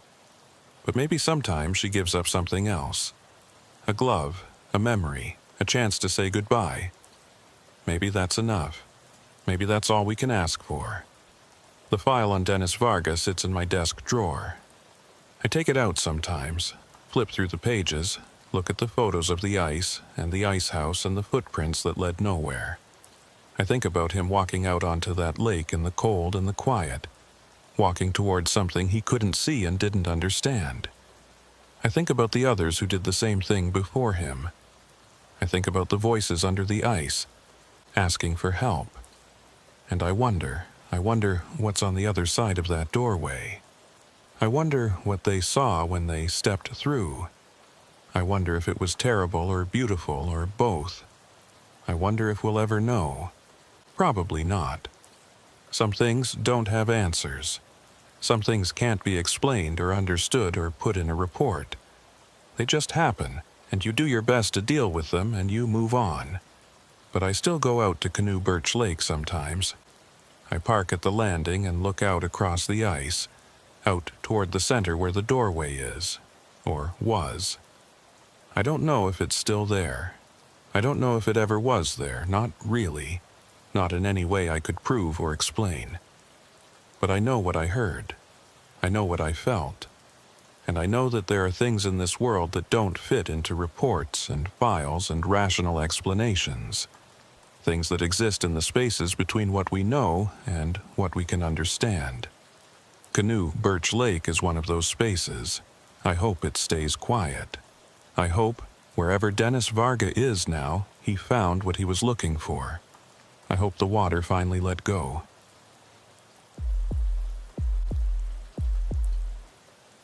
The body came out of the woods on a Thursday evening in late November, right at the edge of dusk when the light goes gray and the trees turn into shadows. A couple of bow hunters found him, or what was left of him, lying in a frozen creek bed about 3 miles north of the old paper mill. They had been tracking a buck, following blood trail through the snow, when they came across something that made them forget all about hunting. A man, face down in the ice and leaves, wearing clothes that didn't match the season. A light jacket, thin pants, no hat or gloves. No identification, no wallet, no phone. Nothing that would tell you who he was or what he was doing out there in the middle of nowhere, dressed like it was September instead of the end of November. I was the responding deputy. My name is Reeve Halverson. I've worked with the Itasca County Sheriff's Department for 6 years, running patrol out of Grand Rapids. It's timber country up here, paper mills and logging operations. Small towns scattered through the forest like seeds. Beautiful country, but unforgiving. You can die out here a dozen different ways and the woods don't care. They'll take your body and keep it forever if you let them. By the time I reached the scene, full dark had fallen and the temperature was dropping fast. The hunters were waiting for me at their truck. 2 guys in their 40s, shaken up in that particular way that people get when they've seen something they weren't prepared for. They gave me the coordinates and pointed me toward the creek bed, and I hiked in with my flashlight and my camera, and the growing sense that this was going to be something different. I found the body exactly where they'd described. Male, probably late 30s, medium build. The cold had preserved him, kept the animals away so the body was mostly intact. But there was something wrong with the way he looked. Something I couldn't quite put my finger on at first. His eyes were open. I've seen dead bodies before. Accidents, suicides, natural deaths. The eyes are usually closed, or if they're open, they're flat and empty, just flesh and fluid like any other part. But this man's eyes were different. They were staring, wide open and staring at something I couldn't see, something that seemed to be just over my shoulder, and the expression on his face was pure terror. I took photos, secured the scene, called it in. Medical examiner would have to come out in the morning. Too dark and too cold to process the scene properly tonight. I posted up at the edge of the road to wait for the transport team, and I sat in my cruiser with the heater running, and I tried not to think about the way that man had been looking at nothing. The body was transported to the county morgue in Grand Rapids around midnight. Dr. Lisette Storn, the medical examiner, was on call that night. I'd worked with her before on various cases. She was good at her job, thorough and careful, the kind of person who noticed things other people missed. She told me she'd do the initial examination first thing in the morning and would call me with anything significant. I went home to sleep. Didn't sleep well. Kept seeing those eyes staring past me at something that wasn't there. The call from Dr. Storn came at 6:47 a.m. "You need to come in," she said. Her voice was strange, controlled, but with something underneath it. "There's something wrong with this body." I was at the morgue by 7. Dr. Storn met me at the door, still in her street clothes. She hadn't started the examination yet. She had barely gotten close to the body at all. "Look at him," she said. She led me into the examination room, to the steel table where the body lay under a white sheet. I've been a medical examiner for 19 years. I've seen every kind of death there is. I've never seen anything like this. She pulled back the sheet. The man looked the same as he had in the woods. Same thin clothes, same frozen stillness, same wide staring eyes. But now, in the bright lights of the examination room, I could see what had disturbed Dr. Storn. He wasn't decomposing. After a night in a warm morgue, any body would show some signs of change. Color shifts, tissue softening, the beginning of the processes that break down flesh. But this man looked exactly the same as he had in the frozen creek bed. Exactly. His skin was still pale and firm, his features still fixed, his muscles still rigid. He shouldn't look like this, Dr. Storn said. The cold slowed things down while he was in the woods, but once the body warmed up, decomposition should have started. It hasn't. It's like the biological processes just stopped. She moved to the head of the table, lifted one of the man's eyelids with a gloved finger. "And look at this," she said. The corneas should be clouded by now. The eyes should be drying out, losing their shape. But look, I looked, the eye was clear, bright. If not for the absolute stillness, the lack of breath or pulse, the man could have been alive. "There's something else," Dr. Storn said. "I took a blood sample when he first came in. I was going to run toxicology, see if there were any drugs in his system that might explain how he died. But when I looked at the sample this morning, it was gone." Gone? The vial was empty. The blood had evaporated. But blood doesn't evaporate like that.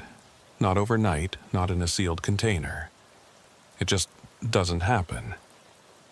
I stood there looking at the body, at those clear, staring eyes, and I felt something I hadn't felt in a long time.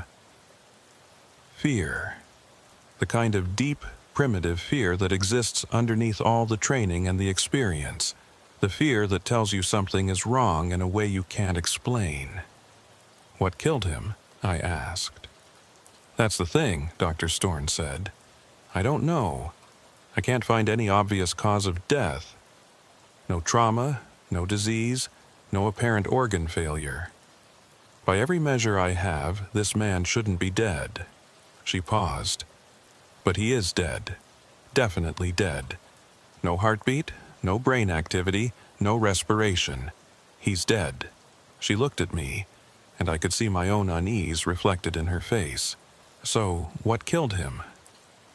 I spent the day trying to identify the body, ran fingerprints through every database we had access to, sent photos to missing persons units across the state, contacted neighboring sheriff's departments to see if anyone matched a recent report. Nothing. The man was a ghost. No record of him anywhere. That evening, I drove back to the location where he'd been found. I wanted to search the area more thoroughly, see if there was anything we'd missed in the dark. The hunters had told me the man's clothes weren't right for the season, and that bothered me. You don't go walking in the Minnesota woods in late November wearing a light jacket and thin pants. Not unless you're planning to die, or unless you didn't plan to be out there at all. I searched a quarter-mile radius around the body site. Found nothing. No car keys, no wallet, no camping equipment, no sign that the man had arrived under his own power. No sign of how he had gotten there or where he had come from. The sun was going down by the time I finished, the light fading from the sky in bands of pink and orange. I stood in the clearing near the creek bed, looking at the trampled snow where we had walked the night before, and I tried to make sense of what I was seeing. A man appears in the woods, miles from any road, dressed for autumn instead of winter, with no identification and no obvious cause of death. His body doesn't decompose. His blood evaporates. His eyes stay clear. What the hell was I dealing with? I was walking back to my cruiser when I found the second body. She was about 50 yards from the first site, tucked into a depression between two fallen trees where the snow hadn't drifted as deep. I would never have seen her if I hadn't been cutting through that particular gap in the undergrowth, taking a shortcut back to the road. A woman, young, 20s maybe, wearing light clothes, just like the man. Face up, eyes open, staring at the sky with that same expression of absolute terror. I stumbled back, heart hammering. Called it in with a voice that didn't sound like my own. 2 bodies. Same location, same condition, same look of fear frozen on their faces. This wasn't an accident. This wasn't exposure or hypothermia or any kind of natural death. Something had happened out here. Something had killed these people, and I had no idea what it was. The second body was transported to the morgue that night. Same examiner, same facility, same procedures. Dr. Storn worked late processing the new arrival, and I stayed with her, watching through the window of the examination room, waiting for answers that didn't come. The woman's body showed the same anomalies as the man's. No obvious cause of death, No decomposition despite hours in a warm environment. Clear eyes, firm skin, muscles locked in rigor without any sign of the natural relaxation that should follow. Blood samples that evaporated in their containers overnight. By midnight, Dr. Storn had run every test she could think of and found nothing. The woman was dead. Clearly and definitely dead, but there was no reason for it. Her organs were healthy, her tissues undamaged, her blood work normal in the brief window before the samples disappeared. She should be alive, Dr. Storn said. We were sitting in her office, surrounded by textbooks and anatomical charts, drinking coffee that had gone cold hours ago. By every measure I have, there's no reason for her to be dead. What about poison? I asked. Something that wouldn't show up on standard tests? It's possible.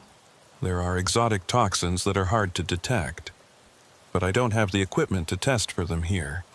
I'd have to send samples to the state lab. She paused, looking at the paperwork on her desk. The problem is, I don't have samples to send. The blood keeps evaporating. Tissue samples are breaking down in ways I've never seen before. It's like their bodies are refusing to be examined. The power went out at 12:47 a.m. One moment the lights were on, the coffee maker was humming. The computer screens were glowing with data. The next moment, everything went dark. Just like that. No warning, no flickering, just instant and complete blackness. I pulled my flashlight, swept the beam across Dr. Storn's office. She was already on her feet, moving toward the door. The backup generator should kick in, she said. We have one for exactly this kind of situation. Morgues can't lose power. The cold storage... She stopped. We both heard it. A sound from down the hall, from the direction of the examination room. A sound like someone taking a breath. I drew my weapon. Dr. Storn grabbed a flashlight from her desk drawer, and together we moved into the hallway. The emergency lights should have come on by now. The generator should have started, but the building was dark, completely dark, and the only illumination was our flashlight beams cutting through the blackness. The sound came again. Breathing. Slow, shallow, ragged. Coming from the examination room where the two bodies lay. I reached the door first. Put my back to the wall, flashlight in one hand, weapon in the other. Took a breath. Went in. The room was cold. Not morgue cold. Not the maintained chill of the refrigeration units. Cold like outside. Cold like the woods where I'd found the bodies. My breath plumed white in the beam of my flashlight, and I could feel the temperature dropping with every second. The bodies were on their tables. The man on the left, the woman on the right. Sheets pulled up to their chins. Faces slack, eyes closed. Eyes closed. They had been open before, I had seen them. Wide and staring, filled with that frozen terror. Now they were closed, and the faces beneath them were calm, almost peaceful. And on the floor, all around the tables, there was snow. Not water. Not condensation from the cold. Snow. Actual snow, white and crystalline, dusting the floor in a thin layer that crunched under my boots when I stepped forward. I swept my flashlight around the room, the walls, the ceiling, the equipment, looking for any source of the snow, any explanation for how it could be here, in a sealed interior room in the middle of a building. There was nothing, just the snow on the floor, the cold in the air, and the two bodies on their tables, eyes closed now.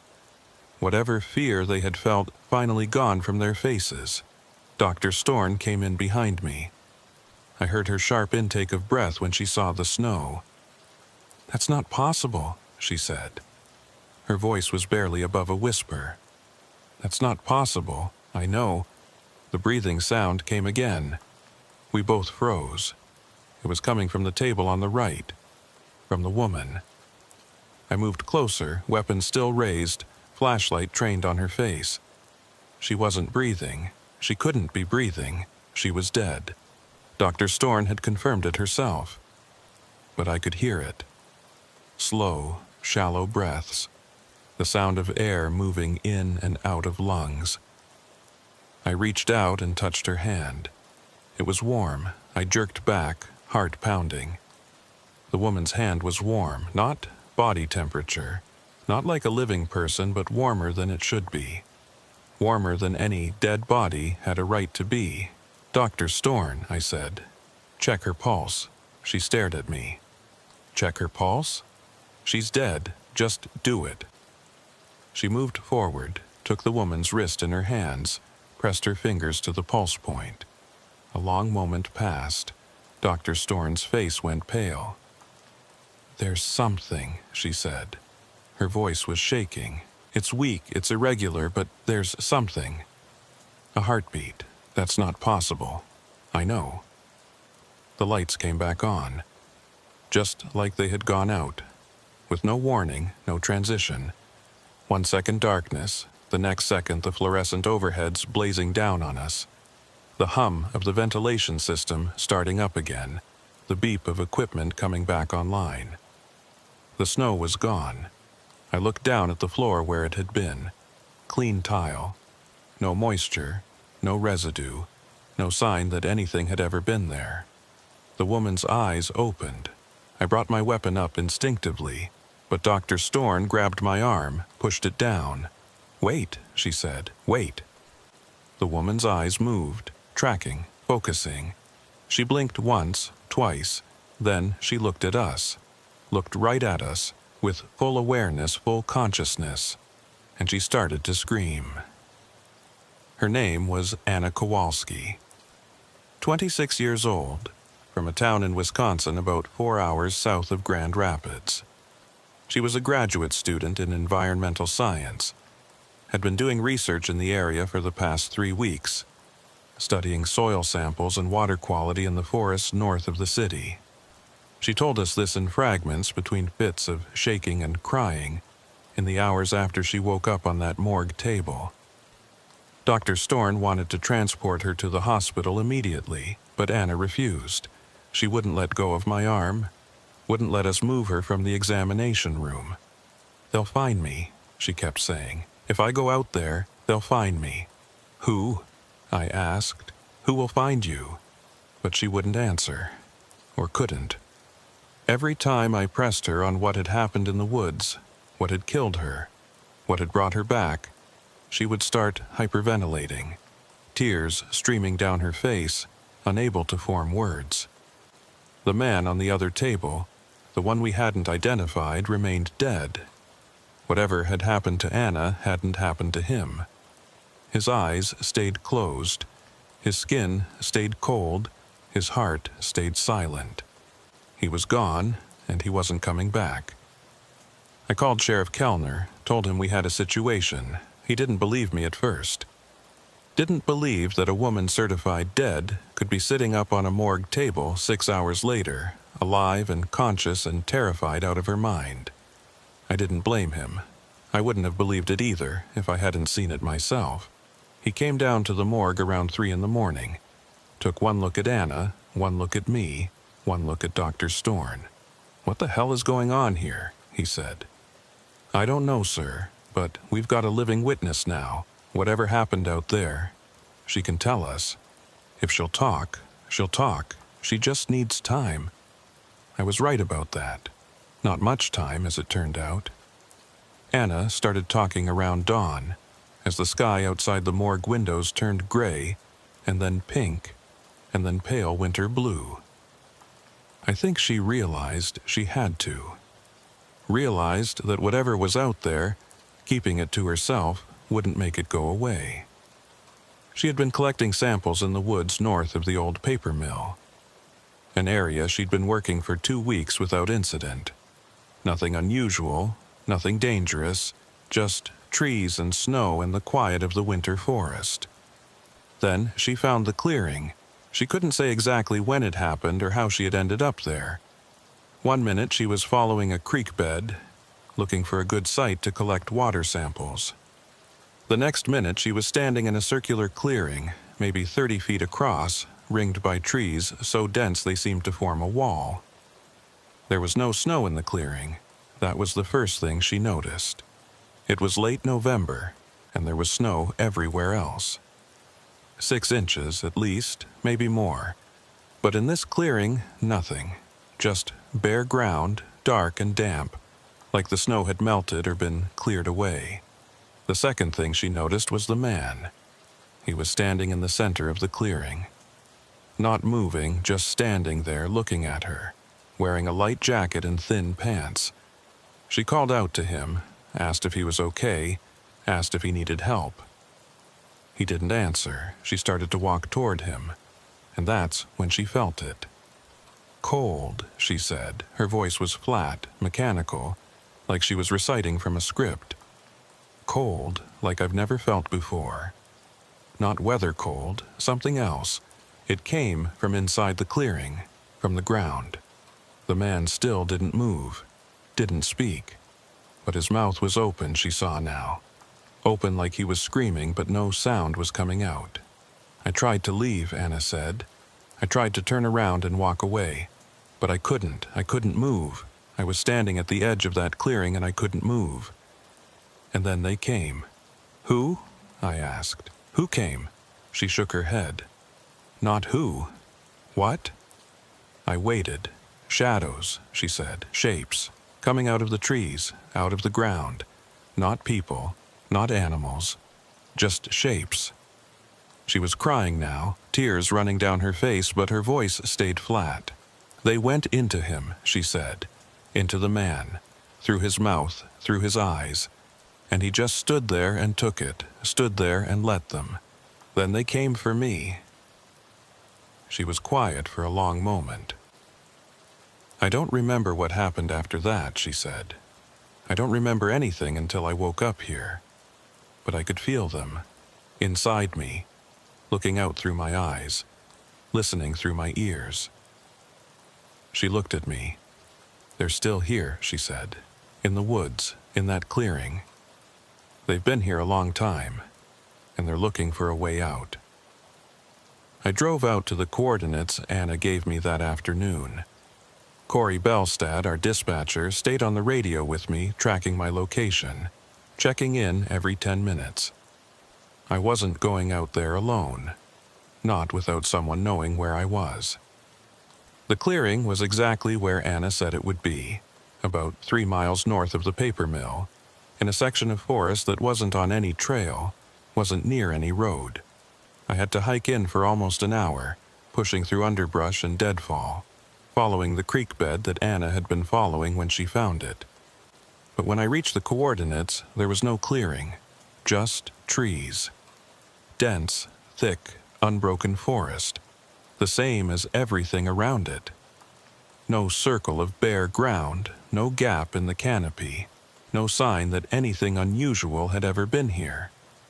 I walked the area for an hour, searching for any indication of what Anna had described. Found nothing. Either the clearing didn't exist, or it wasn't here anymore, or it didn't want to be found. I reported back to the sheriff, told him what I'd seen, what I hadn't seen. He wasn't sure what to make of it. None of us were. We had a woman who had been dead and was now alive. A man who was still dead with no explanation. A story about shadows and shapes that sounded like a hallucination. And a clearing in the woods that didn't exist. No way to write this up, Kellner said. No way to make it make sense. I know. What do you want to do? I want to keep looking, I said. Something happened out there. Something killed that man. Almost killed Anna. I want to find out what. He looked at me for a long moment, then he nodded. Be careful, he said. Oh, whatever this is, I don't want to lose anyone else to it. I didn't tell him that I had already decided to go back to the woods. Didn't tell him that I was planning to go at night, when Anna said the shapes had come out of the trees. Didn't tell him that I wasn't going to stop until I found the clearing, until I understood what had happened there. Some things you don't tell your sheriff. Some things you just do. I went back that night. I know how that sounds. I know it was stupid, reckless, the kind of decision that gets people killed in horror movies and cautionary tales. But I had to understand. I had to see for myself what was out there in the woods, what had taken the life of one person and almost taken another. I couldn't write the report and close the file and move on. Not with this. I parked at the old paper mill and hiked in by flashlight, following the same route I had taken that afternoon. The woods were different at night, quieter somehow. The snow absorbed sound, and the trees blocked the wind, and the whole forest had a muffled, suffocated quality that made me feel like I was walking through a room with the doors and windows sealed. I reached the coordinates around 10 o'clock, stood there in the dark, flashlight beam sweeping across the trees, looking for any sign of the clearing. Nothing. I expanded my search, walked a grid pattern, 50 yards in each direction, checking every gap in the trees, every open space. Found nothing. I was about to give up, about to turn around and head back to the truck when Corey's voice came over the radio. "Deputy Halverson, we've got a problem." I keyed the radio. "What kind of a problem?" "The woman," he said. "Anna. She's gone." "What do you mean, gone?" "I mean, she walked out of the hospital about an hour ago. Took her clothes from the closet and left. No one saw her go. We've got units looking, but..." He broke off. There was a burst of static, a sound like interference. Then his voice came back, different somehow, strained. "Deputy, I'm picking up something on the radio. Another transmission. I don't know what it is. Put it through." A pause, then a sound came through the radio.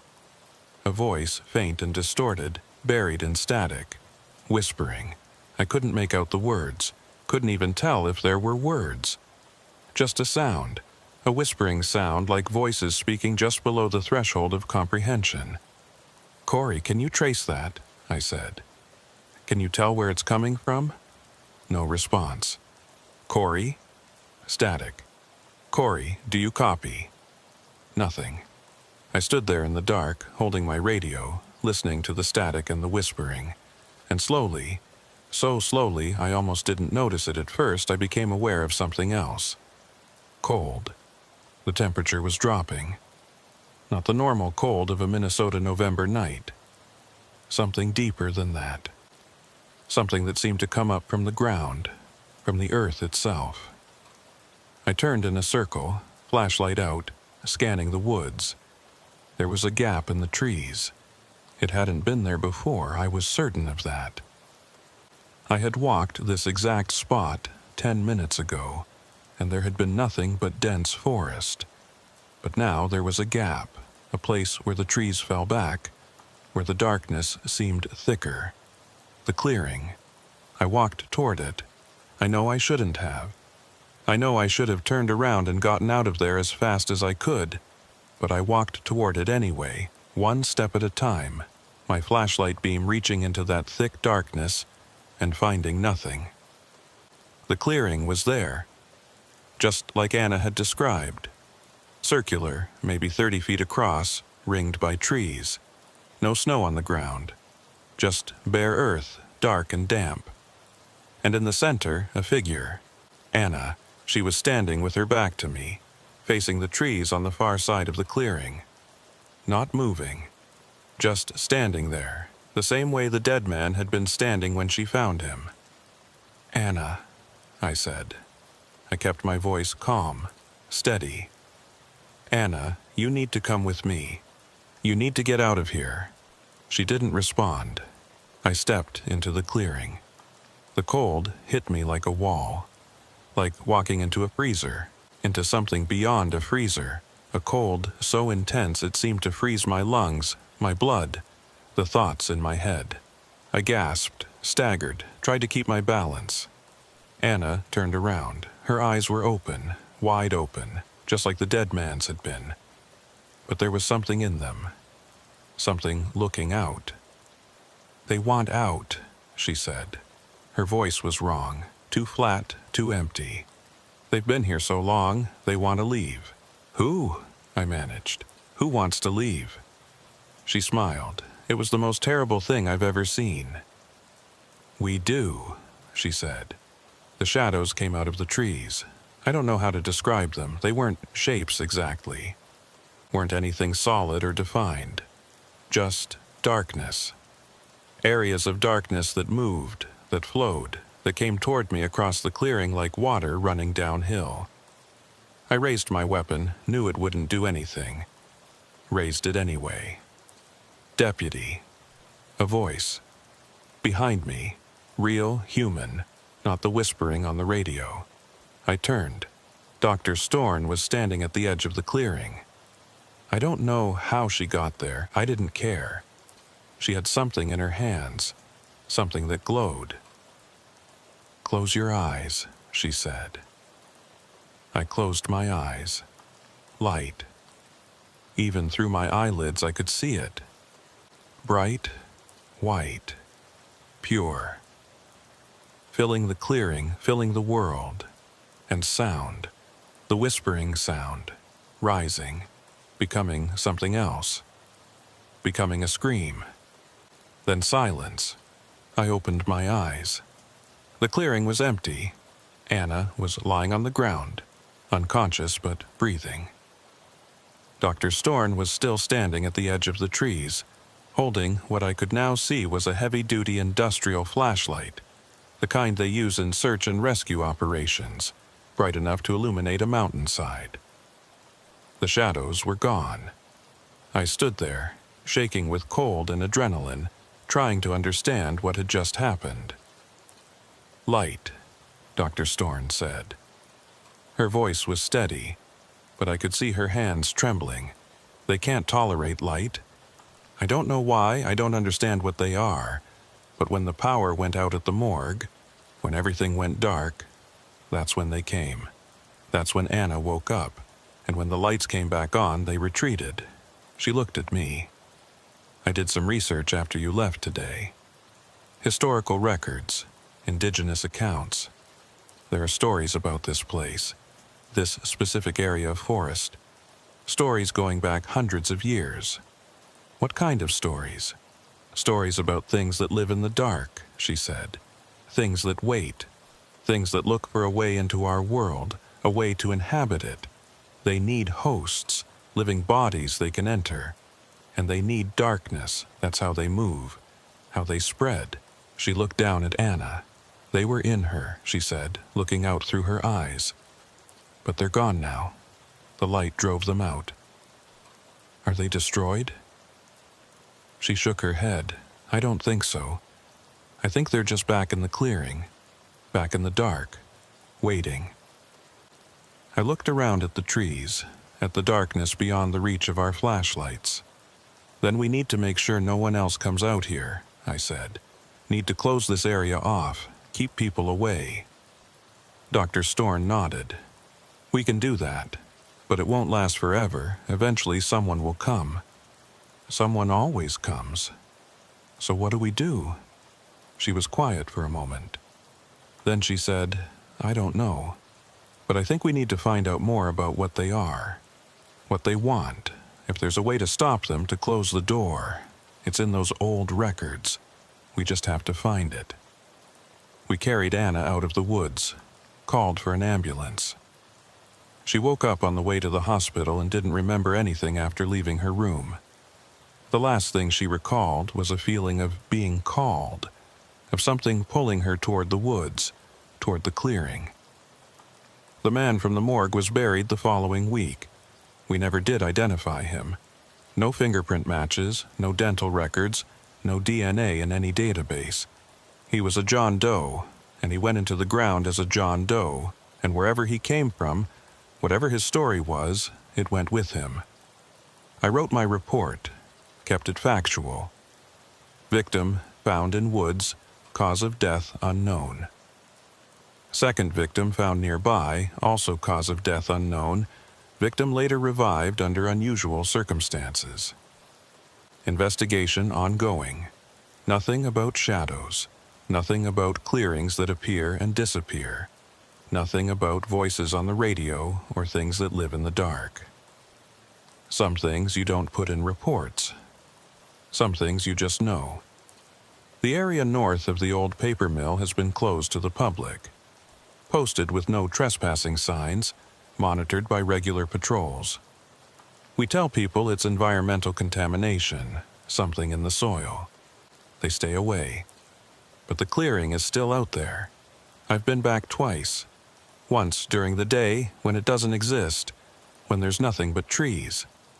Once at night when it appears, when the darkness gathers and the cold rises from the ground and the whispering starts. I don't go in anymore. I just stand at the edge and I watch. And I make sure my flashlight is always fully charged. Dr. Storn has been researching, going through old records, indigenous histories, anything she can find about what lives in those woods. She's found some things.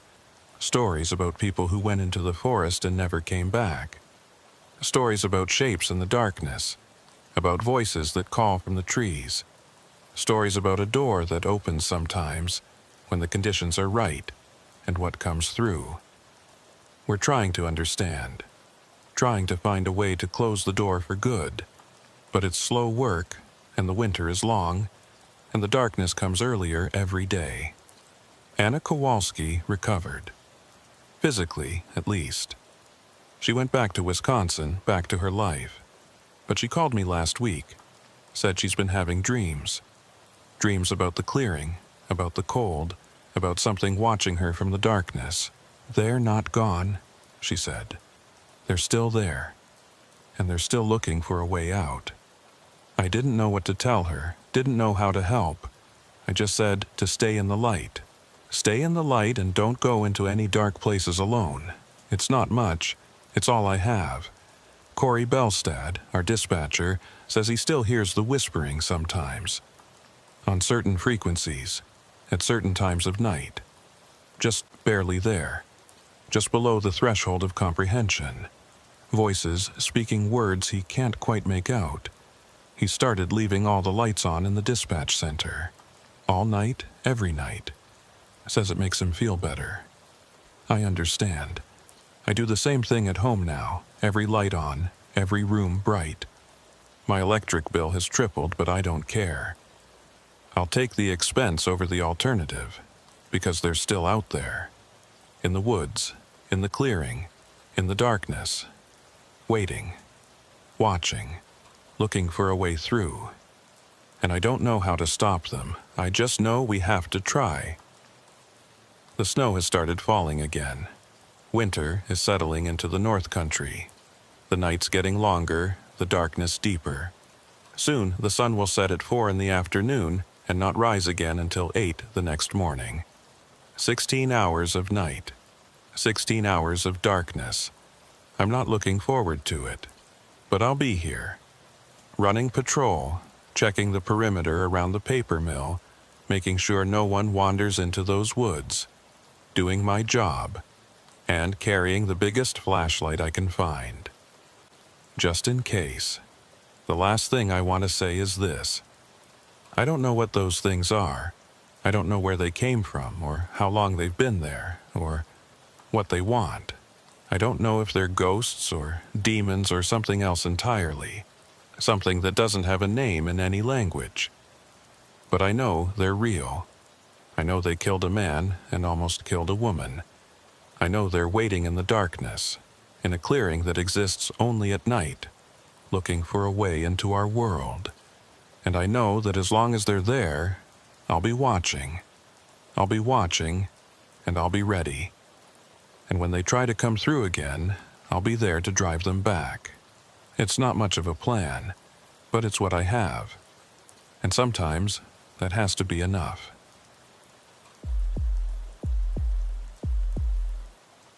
The Iron Range has always been a place of echoes. You can feel it when you drive those old mining roads, past the abandoned pit mines that gape like wounds in the earth, past the ghost towns where the houses still stand but the people are long gone.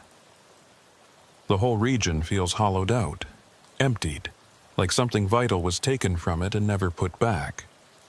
The taconite industry kept some of the towns alive, but others just faded away, leaving behind rusted machinery and crumbling foundations, and the sense that you're always being watched by something that isn't there anymore. My name is Sigrid Moen. I've been a deputy with the St. Louis County Sheriff's Department for 14 years, working out of Virginia, Minnesota, right in the heart of the Iron Range. I grew up here, left for college and the police academy, then came back because this is home, because the lakes and the forests and the long winter nights are in my blood. I know this place the way you know your own face in the mirror. I know its rhythms and its moods and its secrets. Or, I thought I did. The calls started in October, right around the time the leaves were turning and the first frost was settling on the ground. Dispatch began receiving reports of strange signals on various radio frequencies. Ham radio operators picking up voices that didn't correspond to any known transmission. Truckers on the CB hearing conversations that seemed to come from nowhere. Even some of the local police scanners were catching fragments of something that didn't belong on the airwaves. At first, we wrote it off as interference. The Iron Range is full of old mining equipment, abandoned infrastructure, miles of underground tunnels that can play havoc with radio waves. Strange signals weren't unusual. Strange signals that made sense, that sounded like actual human voices saying actual words. That was different. The first report I took personally came from a retired mining engineer named Edwin Torvald. 73 years old, sharp as a tack, not the type to imagine things or make up stories. He had been monitoring his ham radio the way he did every evening, scanning the frequencies for distant contacts when he picked up something that made him call the sheriff's department. A distress call. A woman's voice, he told me, sitting in his living room surrounded by radio equipment and old mining photographs. Clear as a bell. She said she was trapped, said she couldn't get out, gave coordinates, longitude and latitude, very precise. "Did you write them down?" I asked. He handed me a piece of paper. I looked at the numbers, felt something cold settle in my stomach. The coordinates pointed to a location in the middle of the Mesabee Iron Range about 15 miles north of Virginia, to a place I knew, the Northland Mine. The Northland had been one of the biggest open-pit operations in the region back in the 50s and 60s. Then the ore ran out and the company moved on, leaving behind a pit half a mile wide and 300 feet deep, slowly filling with groundwater.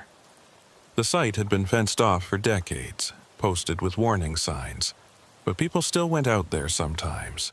Teenagers looking for a place to party, photographers drawn to the eerie beauty of the flooded pit, the occasional urban explorer searching for relics of the mining days. And sometimes people went out there and didn't come back. I drove to the Northland Mine that afternoon. The access road was overgrown but passable, the fence rusted and breached in several places. I parked at the edge of the pit and got out, stood there looking down at the water that had filled what used to be one of the most productive iron mines in the world. The pit was massive. Even after all these years, it was hard to comprehend the scale of what had been dug out of the earth here. The walls were terraced, carved in giant steps that descended into the blue-green water, and the far side was so distant it looked hazy.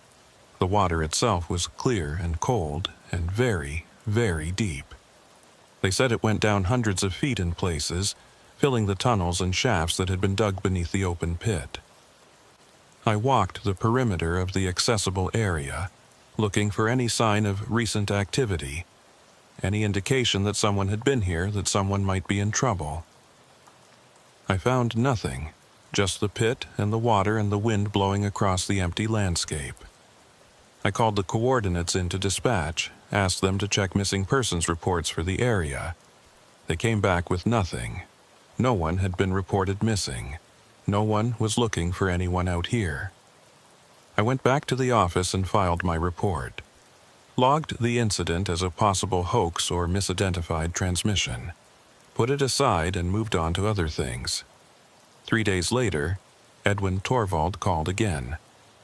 The woman was back on the radio. Same voice, he said. Same message. She's trapped. She can't get out. But this time, she said something else. What? She said, "They can hear you. They know you came looking." I felt that cold feeling again, deeper this time. "Who can hear me?" I asked. "What does that mean?" "I don't know, Deputy." But she sounded scared, more scared than before. I went back to the Northland mine the next day. This time, I brought backup. Deputy Carl Nystrom, 10 years on the force, solid and unflappable. We searched the area more thoroughly, checking every accessible point around the perimeter of the pit, looking for any sign of a person in distress. We found something. It was in one of the old maintenance buildings near the edge of the pit, a concrete structure that had been used for equipment storage back when the mine was operational. The door was rusted, but not locked, and when we pushed it open, we found ourselves in a single large room filled with old machinery, workbenches, tools that hadn't been touched in decades, and a radio.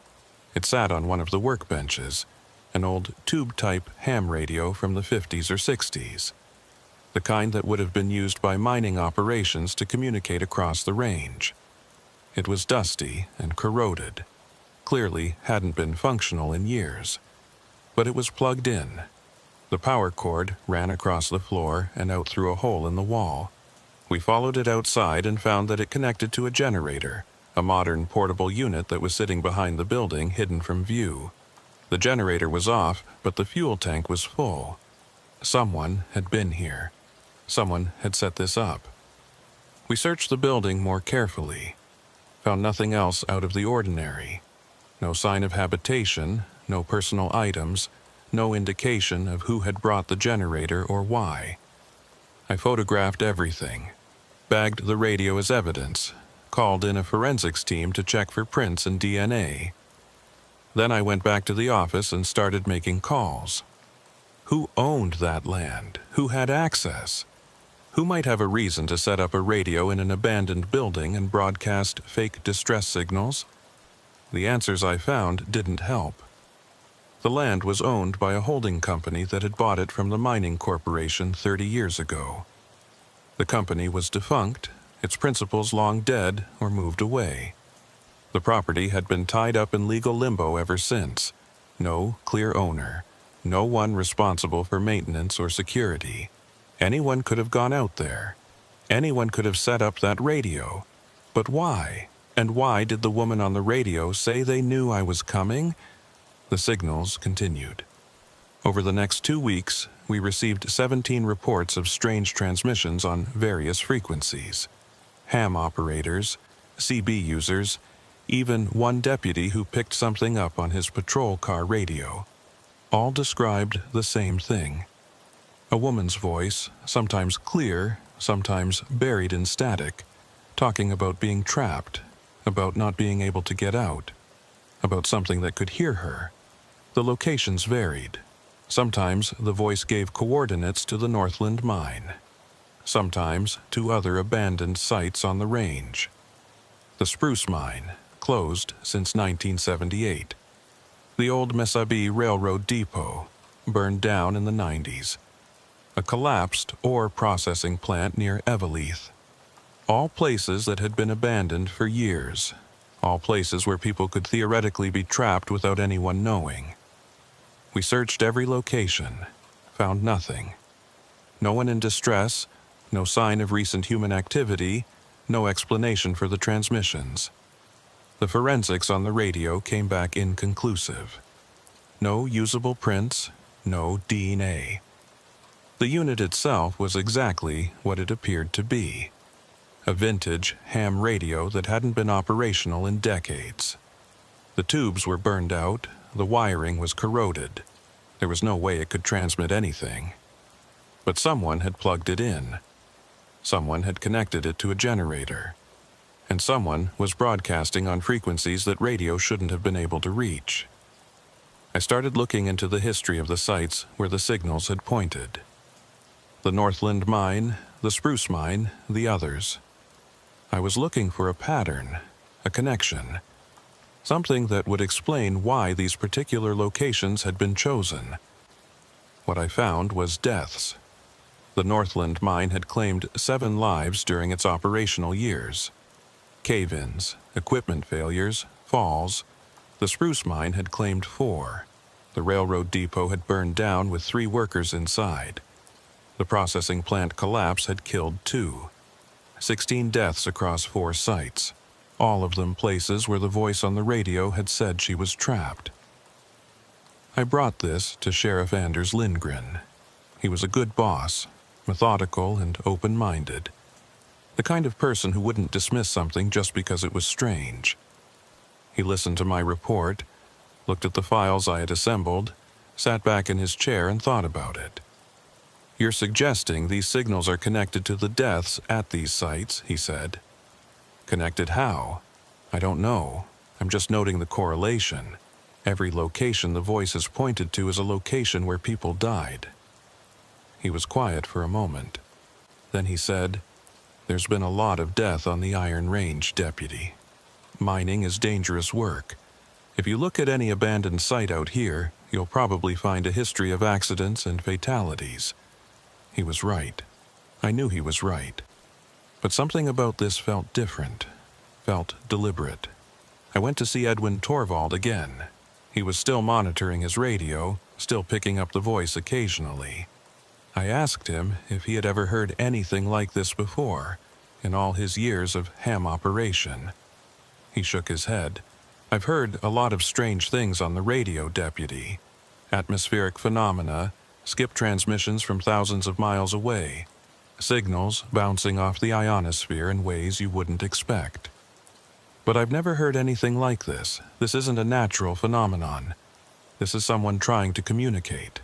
Someone or something," he added quietly. I asked him what he meant. He was quiet for a long moment. Then he said, "I grew up on the range, worked in the mines for 30 years before I retired. I've heard the stories. We all have." "What stories?" He looked at me, and I saw something in his eyes I hadn't seen before. Something like fear. Stories about things that live in the old workings, in the tunnels and shafts that go down into the earth. Things that were disturbed when we started digging. Things that were here long before us. The old Finns called them mahinen. Earth spirits. They said if you went too deep, if you took too much, they would take something back. I didn't know what to say. I had heard those stories too growing up. Old folklore, immigrant superstition. I had never taken them seriously, but I was taking the signals seriously, and I didn't have a better explanation. I drove out to the Northland mine again that night. Alone, this time. I know I shouldn't have. I know it was against protocol, against common sense. But I needed to see the place in the dark. Needed to see if it felt different when the sun went down. It did. The pit was massive in daylight, but at night it was something else entirely. A void, an absence, a hole in the world. The water at the bottom was invisible in the darkness, and the terraced walls were just suggestions of shape, barely distinguishable from the black sky above. I stood at the edge and looked down into that emptiness, and I felt like I was looking into something that was looking back. My radio crackled. I grabbed it, keyed the transmit button. "Dispatch, this is Deputy Moen. Did you just try to reach me?" "Negative," came the reply. "No transmission from dispatch." I stood there, radio in hand, waiting. The night was quiet, no wind, no sound. Just the emptiness of the pit, and the darkness, and the feeling that I was not alone. Then the voice came through. Not on the dispatch channel, on a different frequency, one that my radio shouldn't have been able to receive. A woman's voice, faint but clear. "They're waiting for you." I spun around, scanning the darkness with my flashlight. There was nothing there. No one. They've been waiting a long time. I keyed the radio. "Who is this? Where are you?" Silence. then static, then nothing. I got back in my cruiser and drove away from there as fast as the road would allow. I didn't stop until I was back in Virginia, back in the light and the noise of town. I sat in my car in the parking lot of the sheriff's station, hands shaking, trying to make sense of what had just happened. Someone was doing this. Someone was playing a very elaborate game, using radios and recordings and careful staging to create the impression of something supernatural. There had to be a rational explanation. There was always a rational explanation. But when I closed my eyes, I could still hear that voice. They're waiting for you. They've been waiting a long time. I started digging into the history of the Iron Range. Not just the mining history, but everything.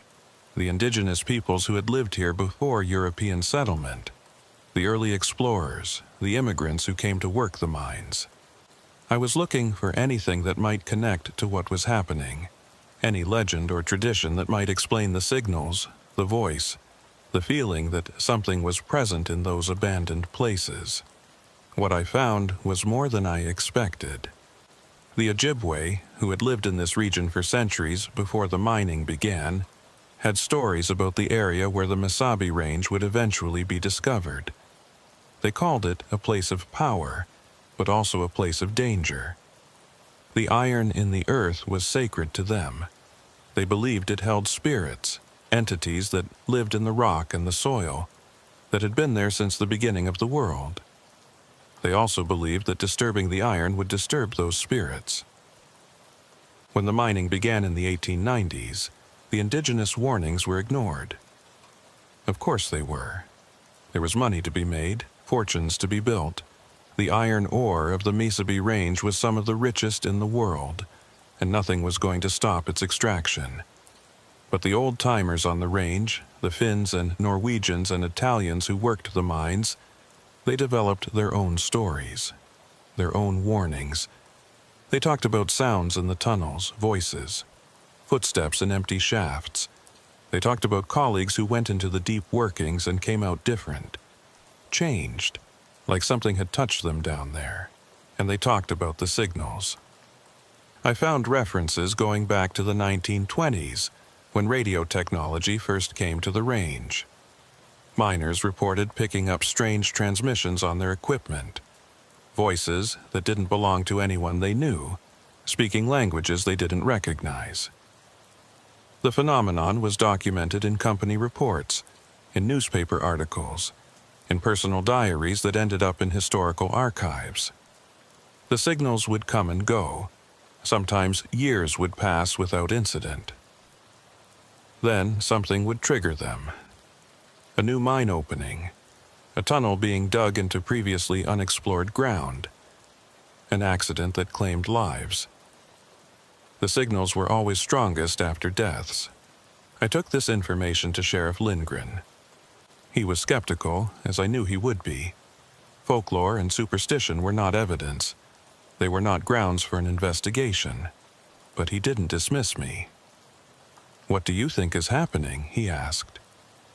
"I think there's something out there," I said. "In the old mines, in the tunnels, in the ground. I don't know what it is, whether it's natural or supernatural or something in between. But I think it's real. And I think it's trying to communicate. Communicate what? I don't know. But the voice keeps saying she's trapped. She keeps saying she can't get out." I paused. What if she's not the only one? Lindgren thought about that for a while. Then he authorized me to continue the investigation, but with certain conditions. I was not to go to any of the abandoned sites alone. I was to report any developments immediately. And I was to keep detailed records of everything I found, everything I experienced, everything that happened. He didn't say why. He didn't have to. We both knew that if this turned out to be something real, something unexplainable, there would need to be documentation. There would need to be proof. I brought in Deputy Carl Nystrom and Deputy Angela Fierro, both experienced, both reliable. I told them what I had found, what I suspected, what we were looking for. They listened without interrupting.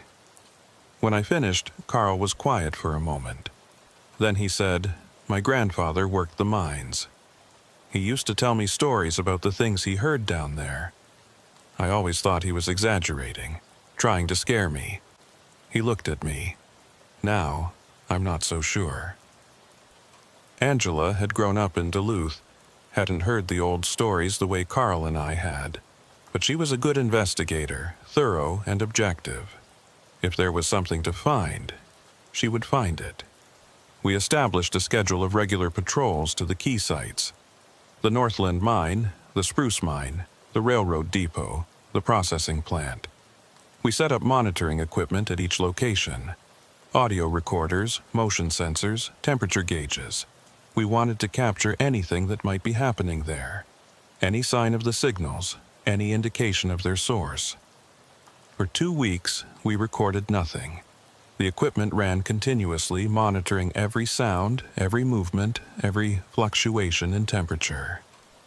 We collected hundreds of hours of audio, terabytes of data. All of it was normal.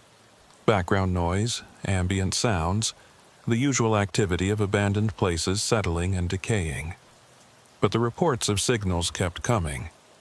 Ham operators, CB users, scanner listeners. All across the range, people were picking up the voice. Sometimes it said the same things. Trapped, can't get out. They know you're listening. Sometimes it said new things. Names, places, warnings. One night, Edwin Torvald called me at home. "She's saying something different now," he said. His voice was strained, worried. "She's saying they're coming up. She's saying they're going to come up and they won't go back down." "What does that mean?" I asked. "Coming up from where?" "From the ground, Deputy. From under the earth. From where we put them." That night, there was an incident at the Spruce Mine. Angela Fierro was on patrol, making her regular check of the monitoring equipment. She called in at 11:47 p.m. to report that she was on site and everything was normal. At 12:15 a.m., dispatch received another transmission from her radio. But it wasn't Angela's voice. It was the woman. She said 5 words, clear and distinct: "They're here with me now." Then nothing. We mobilized immediately. Every available unit converged on the Spruce Mine. I was the first to arrive, 23 minutes after the transmission.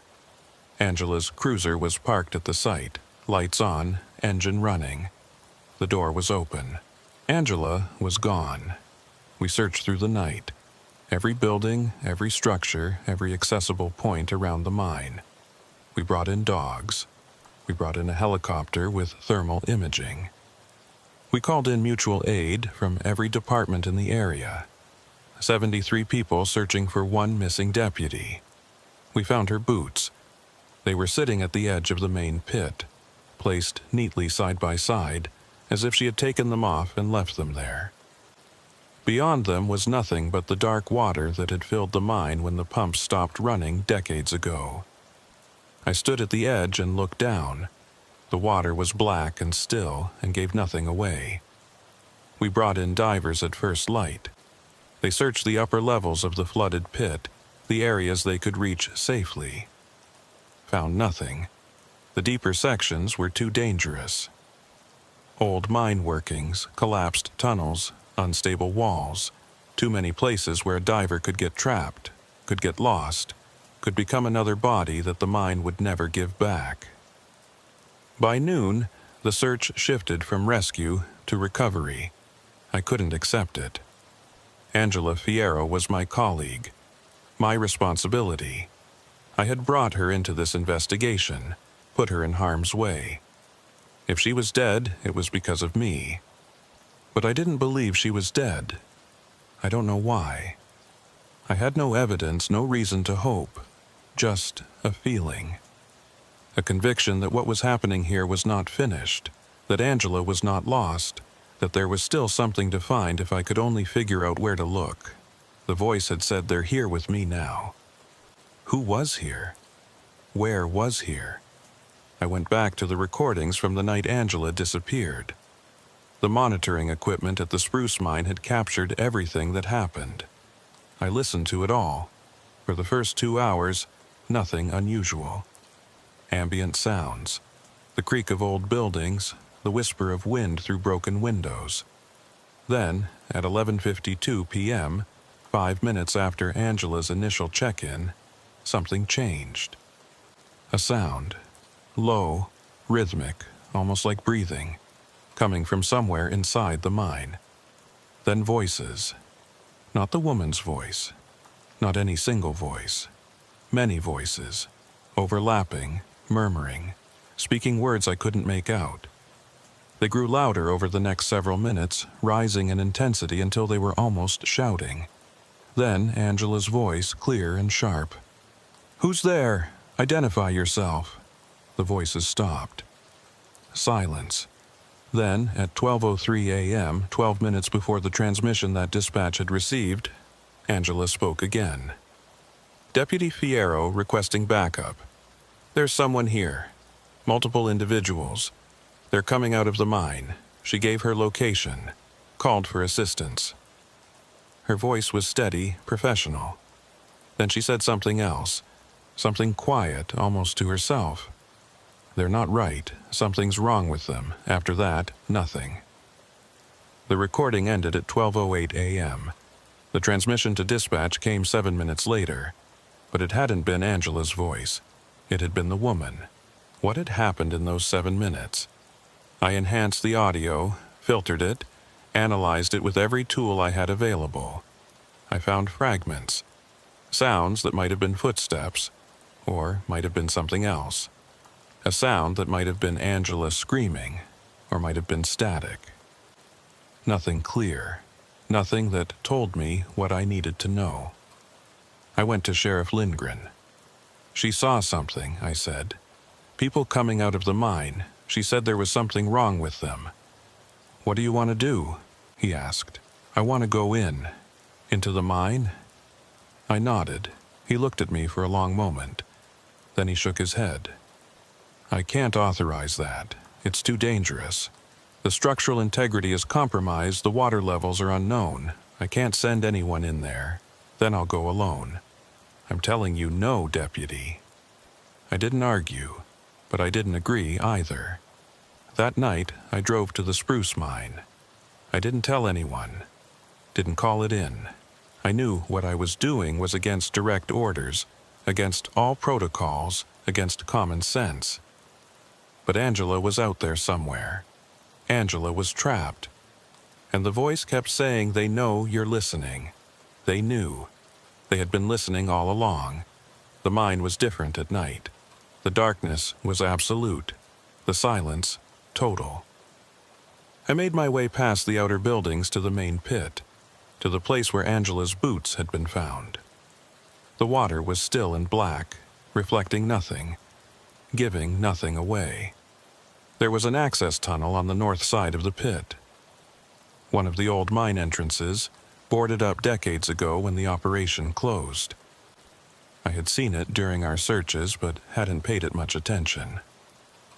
The boards were nailed tight, the entrance sealed. Now the boards were pulled away. I approached carefully, flashlight in one hand, weapon in the other. The tunnel entrance gaped like a mouth, breathing out cold air that smelled of water and rust and something else, something organic, something that might have been decay. I went in. The tunnel was narrow, low-ceilinged, shored up with old timbers that creaked and groaned with every step. My flashlight beam cut through the darkness, revealing rough rock walls, rusted rails on the floor, old mining equipment abandoned where it had sat for half a century. The air was cold and damp and got colder the deeper I went. After about 100 yards, the tunnel opened into a larger chamber. A junction, maybe, where multiple tunnels had once converged. My flashlight couldn't reach the far walls. The darkness pressed in from all sides. I stopped, listened. At first, nothing. Just the silence and the cold and the weight of the earth above me. Then I heard it. Breathing, not mine, coming from somewhere in the darkness ahead of me. Slow, rhythmic, like someone sleeping, or like many someones. "Hello?" I called out. "Deputy Fierro, are you in here?" The breathing stopped. Silence. Then the voices started, all around me, coming from everywhere and nowhere. The murmuring I had heard on the recording, but louder now, clearer. Words in languages I didn't recognize. Words that sounded like English but weren't quite. Words that seemed to be speaking to each other, about me, while I stood there in the darkness, listening. I brought my weapon up, swept my flashlight in a circle. The beam found nothing.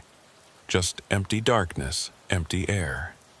"Angela," I shouted, "if you can hear me, call out." The voices stopped. "She can't answer you." The woman's voice, right beside me, so close I could have touched her if she had been there. But there was no one there, no one I could see. "She's with us now. Who are you?" I demanded. "What do you want?" "We want out." The voice was different now. Not just one woman. Many voices, layered together, speaking as one. "We've been here so long, in the dark, under the earth. We want to come out." I felt something touch my arm. Something cold, something that gripped with strength that shouldn't have been possible. I twisted away, fired a shot into the darkness, the sound enormous in the confined space. The grip released, the voices laughed, I ran. I don't know how I found my way out. The tunnel twisted and branched, and I wasn't thinking clearly. I just ran, following my flashlight beam, bouncing off walls, stumbling over debris until suddenly I was outside again, standing at the entrance of the mine, gasping for breath, my heart hammering so hard I could barely think. I got in my cruiser and drove away from there. I didn't stop until I was back in Virginia.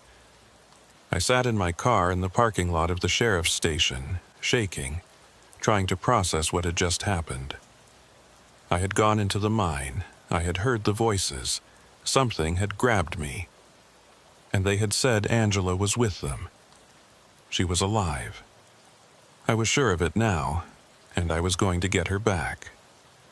I didn't tell Sheriff Lindgren about my unauthorized trip to the mine. I couldn't. I had disobeyed a direct order, had gone alone into a dangerous situation without backup or notification. If he found out, I would be suspended. Maybe fired. But I also couldn't stop. Angela was alive. The voices had told me so. She was with them, wherever they were, whatever they were, and if I was going to get her out, I needed to understand what I was dealing with. I went back to the research, dug deeper this time. Not just folklore and legend, but technical records. Engineering reports, geological surveys, anything that might tell me what was in those old mines. What we had dug into. What we had disturbed. The Iron Range sits on one of the oldest rock formations in North America. The Canadian Shield, more than 2 billion years old. The iron ore that made the range famous was formed in ancient seas, laid down in layers over millions of years, then compressed and metamorphosed into the rich deposits that the mining companies found. But there were other things in those rocks. The geological surveys documented anomalies, areas where the standard formations didn't hold, where the rock was different in ways the geologists couldn't fully explain. Pockets of unusual mineral compositions. Cavities that seemed to have formed naturally but didn't match any known geological process. Depths where the surveys simply stopped returning data, as if there was nothing there to measure, or as if whatever was there didn't want to be measured. I found one report that stood out. A survey from 1957, conducted at the Spruce Mine during the height of its operation. The company had been planning to extend one of the deeper tunnels, and they needed to know what they would be digging into. The survey found something unexpected. About 300 feet below the deepest existing tunnel, there was a void. Not a natural cavern, the geologists wrote. Something else. The rock around it was different in composition, different in structure. It absorbed rather than reflected the survey signals. It was as if there was a space in the earth that didn't want to be seen. The company halted the tunnel extension. Too risky, the report said. Too many unknowns. 3 years later, the spruce mine was closed. I drove out to see Edwin Torvald, showed him what I had found. He looked at the reports, nodded slowly. There were stories about the deep places, he said. The miners who worked the lowest levels, they talked about hearing things, seeing things, lights in tunnels where there shouldn't be lights, sounds that didn't match any equipment or operation. He paused. Some of them said the mine was alive, that the deeper you went, the more you could feel it, like a heartbeat way down in the earth. Did anyone ever go to the bottom? I asked. Did anyone ever find out what was down there? He shook his head. Some tried. Most came back saying there was nothing, just more rock. But a few didn't come back at all. And the ones who did come back, some of them were different. Different how? He was quiet for a long moment. Then he said, "They didn't talk about it." That's how I knew something was wrong. Miners talk about everything. The conditions, the dangers, the things they see. But the ones who went to the bottom, they never said a word. I left Torvald's house with more questions than answers. But I was starting to form a theory. A picture of what might be happening in those old mines. Something was down there. In the deep places. In the voids that the surveys couldn't penetrate. Something that had been there for a very long time, maybe as long as the rocks themselves. The mining had disturbed it, opened connections between its world and ours, and now it was trying to come up. They want out. The voice had said it. They had been there so long, in the dark, under the earth. They wanted to come out, and they were using the signals to reach us, using our technology, our radios, our frequencies, finding ways to communicate, to be heard. But why? What did they want from us? I thought about Angela, about her boots at the edge of the pit, placed so neatly, about her voice on the recording, saying there was something wrong with them. I thought about the hand that had gripped my arm in the darkness of the mine. Cold. Strong. Wrong. They wanted out, and they needed us to let them. I went to Sheriff Lindgren, told him what I had found. The geological reports, the void beneath the spruce mine, the history of strange occurrences in the deep workings. I didn't tell him I had been inside the mine, didn't tell him about the voices, the hand, the things I had heard. I just laid out the data and let him draw his own conclusions. He listened without interrupting. When I finished, he was quiet for a long time. "What are you proposing?" he asked finally. "I want to go back to the spruce mine. I want to find that void. I want to see what's down there. That's suicide. Maybe. But Angela is down there. She's alive. I heard them say so." He looked at me sharply. "You heard? When?" I hesitated. Then I told him. All of it. The unauthorized trip, the tunnel, the voices, the thing that had grabbed me. When I finished, I expected him to be angry. Expected him to suspend me on the spot. Instead, he just sat there, looking at his desk, thinking. "I'm not going to suspend you," he said finally. "Not because what you did was okay. It wasn't. But I'm not going to take you off this case. Not now. Not when we have a missing deputy and something happening that I can't explain." He looked up at me. "But you're not going alone. If you go back to that mine, you're going with a full team. Proper equipment. Backup on the surface. And you follow every safety protocol to the letter. Understood?" "Understood," he nodded. Then he said, "Find her, Sigrid. Find her and bring her back. I will. I meant it." The operation took 3 days to organize. We brought in a mine rescue team from the state. Specialists who had experience with abandoned and flooded workings. We got engineers to assess the structural integrity of the accessible tunnels, identify the safest routes to the deeper levels. We assembled equipment, ropes, breathing apparatus, communication systems, lights. Lots of lights. I had been thinking about that. The things in the mind seemed to exist in darkness, to emerge from it. The voices had come from places my flashlight couldn't reach. Whatever had grabbed me had let go when I fired my weapon, when there was a flash of light. Maybe light was a weapon. Maybe it was the only weapon we had. The team that would make the descent consisted of 6 people. Myself, Deputy Nystrom, 2 mine rescue specialists named Patton and Greaves, a geologist from the university named Dr. Holmquist, and a communications tech named Rivera, who would maintain contact with the surface team. We gathered at the spruce mine on a Thursday morning. Clear skies, cold air, the kind of day that makes you feel like nothing bad could happen. We reviewed the plan one more time, checked our equipment one more time, ran through the safety protocols one more time. Then we went in. The access tunnel was the same one I had used on my solo trip. The boards had been removed entirely now, the entrance cleared and shored up with new timbers. We moved in single file, lights illuminating the way.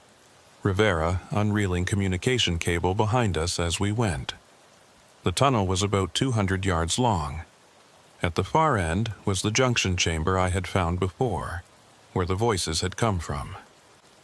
We paused there, swept the space with our lights. Empty. Silent. No sign of what I had experienced that night. We continued down. There were multiple routes from the junction, tunnels that branched off in different directions, leading to different parts of the old mine. The engineers had identified one that should take us toward the location of the void from the geological survey. It was partially flooded, but passable with the right equipment. We followed it. The deeper we went, the colder it got. And there was something else, a feeling, hard to describe. Like the air was thicker, heavier. Like the darkness beyond our lights was not just absence of light, but something more substantial. Something that was pressing in on us. No one said anything, but I could see it in the others' faces. They felt it too. After about an hour, we reached the flooded section. The tunnel floor dropped away, filled with black water that our lights couldn't penetrate.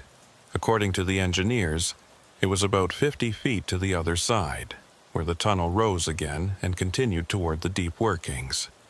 Patton and Greaves went first. They were the experienced ones, the ones who had done this before. They waded into the water, testing the footing, checking for obstacles. The rest of us followed, the water rising to our chests, cold enough to take your breath away. We made it through. The tunnel on the other side was narrower, rougher, less maintained than what we had passed through before. This was part of the mine that had been closed before the rest, sealed off when the company decided not to extend into the deep formations. We were in unexplored territory now. The feeling got stronger the deeper we went. The sense of pressure, of presence. I kept my light moving, scanning the walls, the ceiling, the darkness ahead. Looking for anything out of place, looking for any sign that we were not alone. We found it about 2 hours into the descent. A chamber, not large, maybe 20 feet across, but different from the rest of the mine. The walls were smooth, polished almost, like they had been worn down by water or by something else. And on the floor, scattered like fallen leaves, were objects. Boots, gloves, tools, personal items, things that had been left behind or lost or taken. Angela's service weapon was there. I recognized it by the serial number. "This is where they bring people," I said. My voice sounded strange in the enclosed space. "This is where they keep them." "Where are they now?" Nystrom asked. "I don't know. Deeper, maybe. Or..." The lights went out. All of them. At once. Total darkness. So absolute it was like being blind. For a moment, there was silence. Then Rivera's voice, tense but controlled. "I'm trying to restore," she said.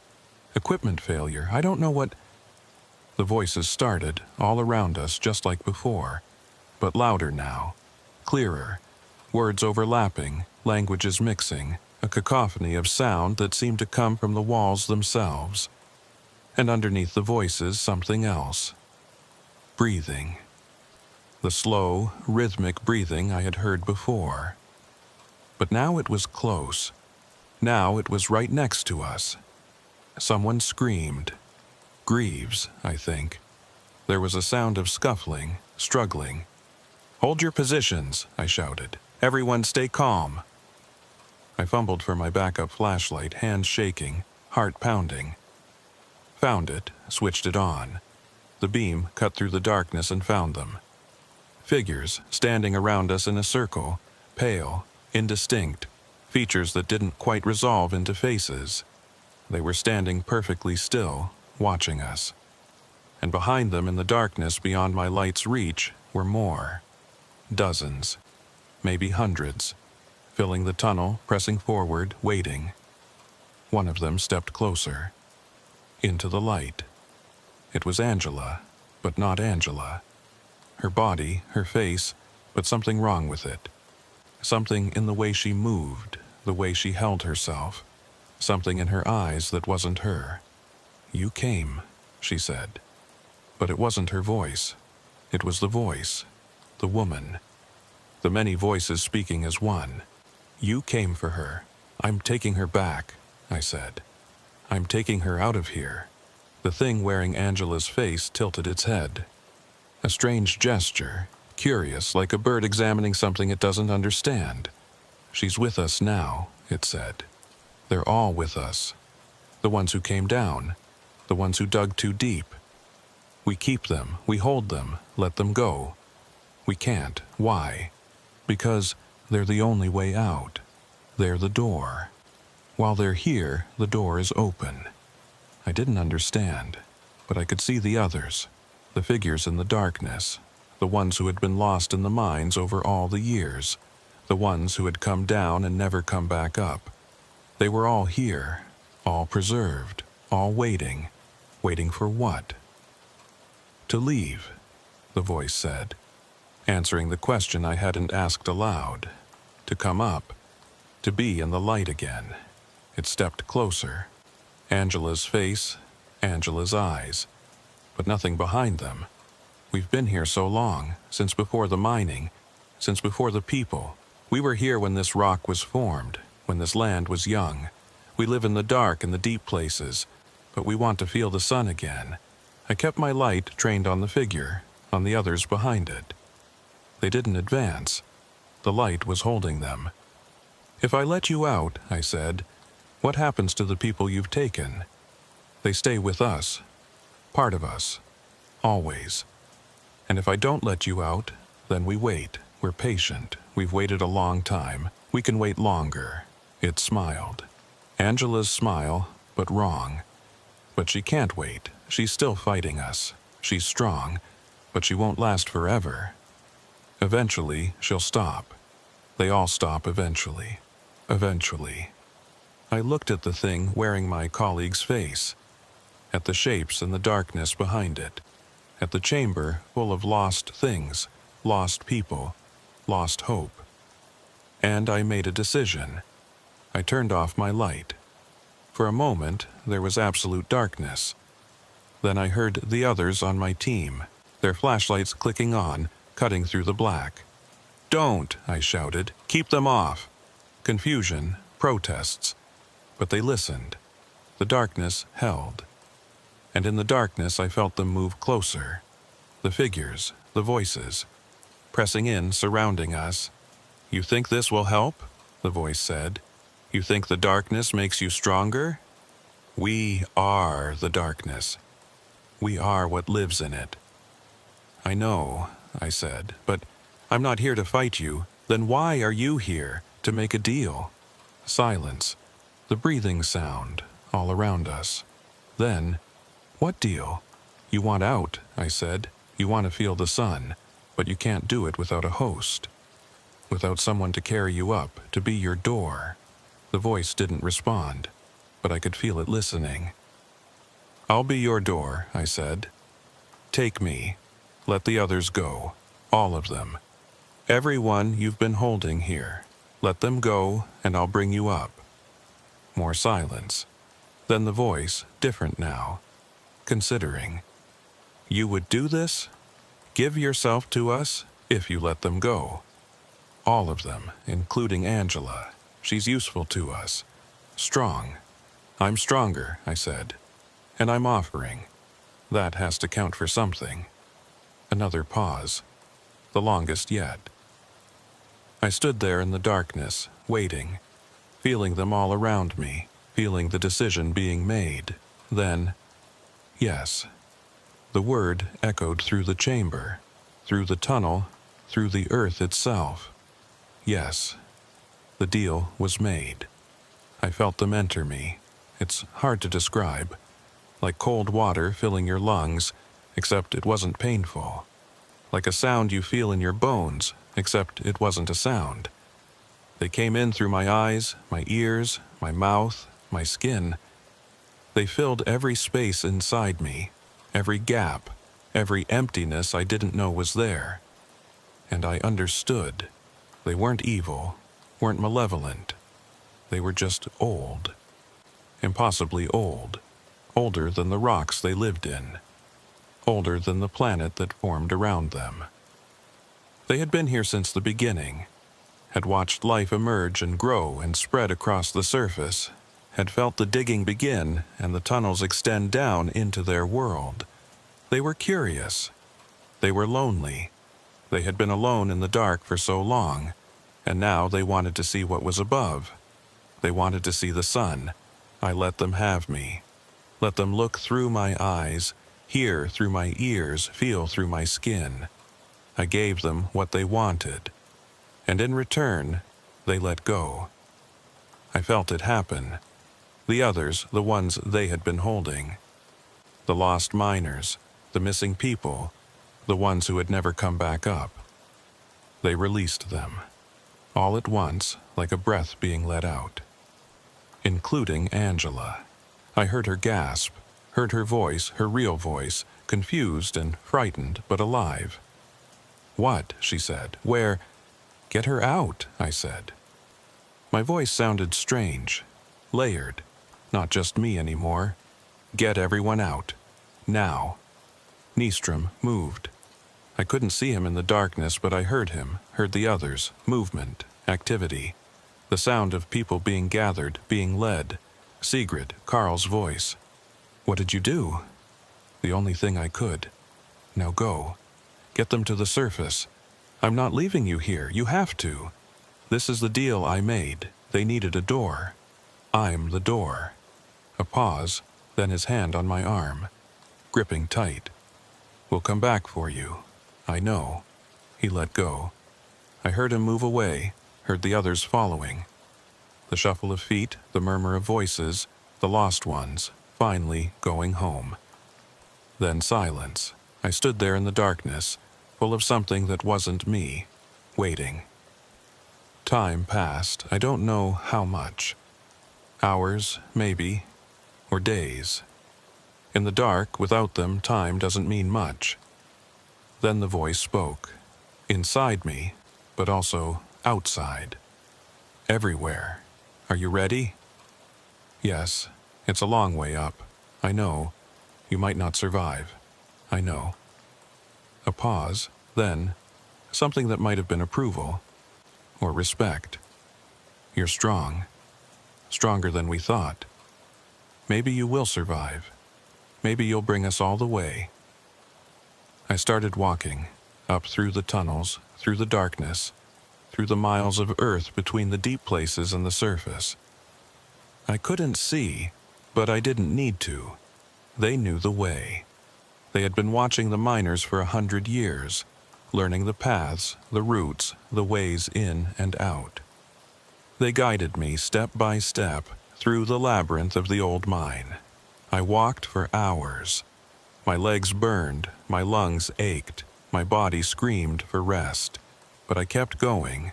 Every step brought them closer to the surface. Every step fulfilled the deal I had made. Eventually, I saw light. Faint at first, just a lessening of the darkness. Then brighter, clearer. The glow of day filtering down through the tunnel ahead. The entrance, the way out. I stopped. They surged inside me. Eager, desperate, so close. After so long, so close to the sun. "Wait," I said. They stilled, confused. "I have questions first," I said. "Before I bring you up, we made a deal, and I'll honor it. But I need to understand. What will you do up there? What will you become?" Silence. Then, "We don't know. We've never been there. Never been in the light. Will you hurt people?" "We don't want to hurt anyone. We just want to see, to feel, to be in the warmth after so long in the cold." I thought about that. About what I was about to do. About the consequences, the unknowns. "If you hurt anyone," I said, "I'll find a way to send you back. I don't know how, but I'll do it. That's my promise." A pause. Then, "We understand."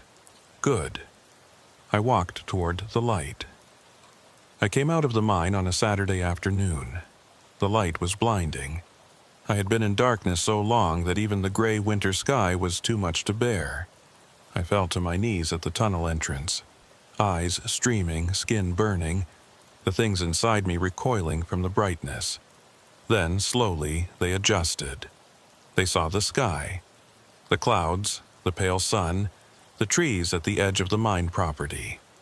They felt the wind, the cold air, the space, the openness of the world above ground.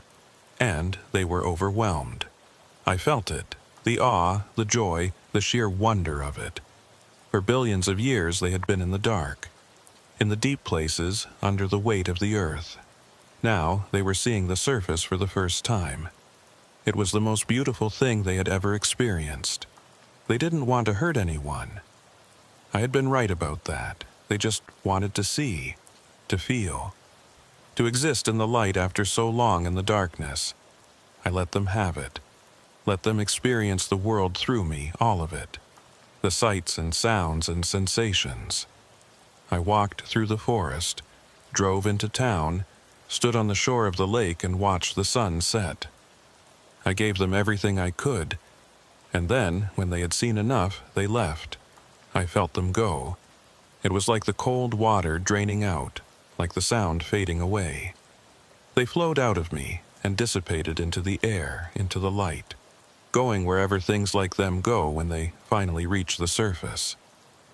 I don't know what they became. I don't know where they went, but I know they were grateful. I felt that right at the end. A sense of thanks, of acknowledgement, for the deal I had made, for the door I had been. Then they were gone, and I was alone. I collapsed at the edge of the lake. Lay there on the rocks, staring up at the sky, feeling my body again. Just my body. Just me. They found me there an hour later. Carl and Angela and a search team that had been looking for me since I didn't come out of the mine with the others. Angela had told them what happened, what I had done. She was okay, shaken, confused, with gaps in her memory she might never fill. But okay, herself again. They were all okay. All the people who had been held in the deep places, the ones who had been lost for years, decades. They came out of that mine changed, but alive. Most of them didn't remember what had happened to them. The time they had spent down there was just a blank, a gap in their lives. Maybe that was a mercy. I spent 3 days in the hospital, exhaustion, dehydration, minor injuries from the long walk through the tunnels. Nothing serious, nothing permanent. Except I was different. Not in any way I could explain or prove, just different. I could feel it. Something had changed inside me, in the place where they had been. An emptiness that wasn't quite empty. A door that was closed but not locked. I went back to work, filed my reports, answered the questions, tried to explain what had happened in ways that made sense to people who hadn't been there. Most of it went in the file as inconclusive. Strange occurrences, missing persons recovered, investigation closed. The signals stopped after that. No more voices on the radio, no more reports of strange transmissions. Whatever had been trying to communicate, it didn't need to anymore. It had found its way out. But I still go out to the mine sites sometimes. The Northland, the Spruce, the others. I stand at the edge of the pits and look down into the water, into the darkness. I don't know what I'm looking for. Closure, maybe. Understanding. Or maybe I'm just checking. Making sure the door stays closed. Edwin Torvald died last spring. Heart attack, quick and peaceful.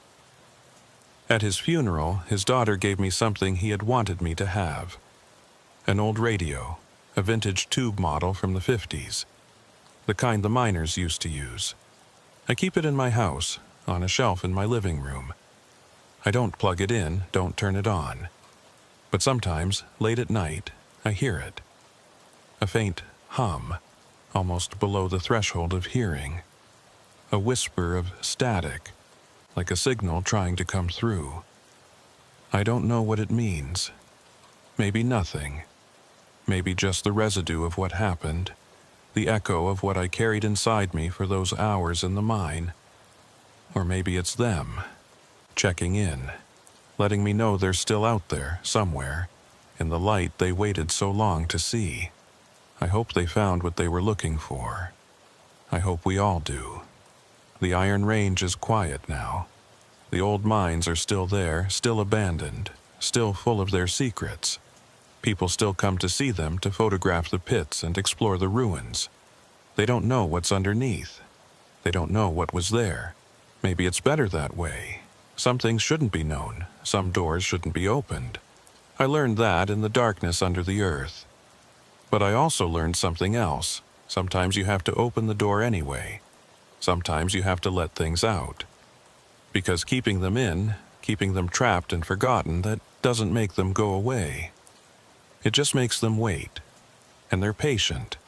They've been waiting a long time. I think about that a lot. About the things we bury, the things we try to forget, the things we push down into the dark and hope will never come back up. They always come back up. Eventually, one way or another, they always come back. The sun is setting over the range as I write this. Long shadows stretching across the snow, the sky going pink and orange and purple. It's beautiful. It's always beautiful here, even in the harshest weather, even in the longest nights. But the beauty doesn't erase what's underneath. The mines, the tunnels, the deep places where things lived for billions of years before we came along. They're still there. They'll always be there. And sometimes, when the conditions are right, they send signals. I heard one last night, on the radio that Edwin gave me, the one I never plug in.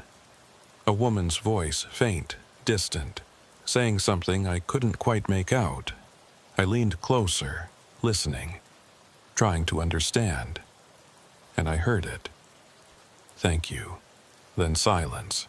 I sat there for a long time looking at the radio, thinking about what it meant, about what had happened in the mines, about what I had done, about the deal I had made. I don't regret it, even now. Even knowing everything I know, I don't regret it. Because some things need to come out of the darkness. Some things deserve to see the sun. Even if they're strange, even if they're old, even if they're not like us at all. They waited so long. They were so patient. And in the end, all they wanted was to feel the light on their faces, to see the sky, to know what it was like to be above the earth instead of under it. I gave them that, and they gave me something back. I don't know what it is yet. That emptiness inside me, that door that isn't quite closed. Something is there. in the place where they used to be. Something new. I'm still figuring it out, but I'm not afraid. I've been in the darkness. I've felt what lives there. And I've come back out. Whatever's waiting for me now, I can handle it. I'm a deputy of the St. Louis County Sheriff's Department. I've worked the Iron Range for 14 years. I know this place. I know its secrets. And I know that no matter how deep you go, no matter how dark it gets, there's always a way back to the surface. There's always a way back to the light. You just have to find it. And sometimes, you have to become it yourself.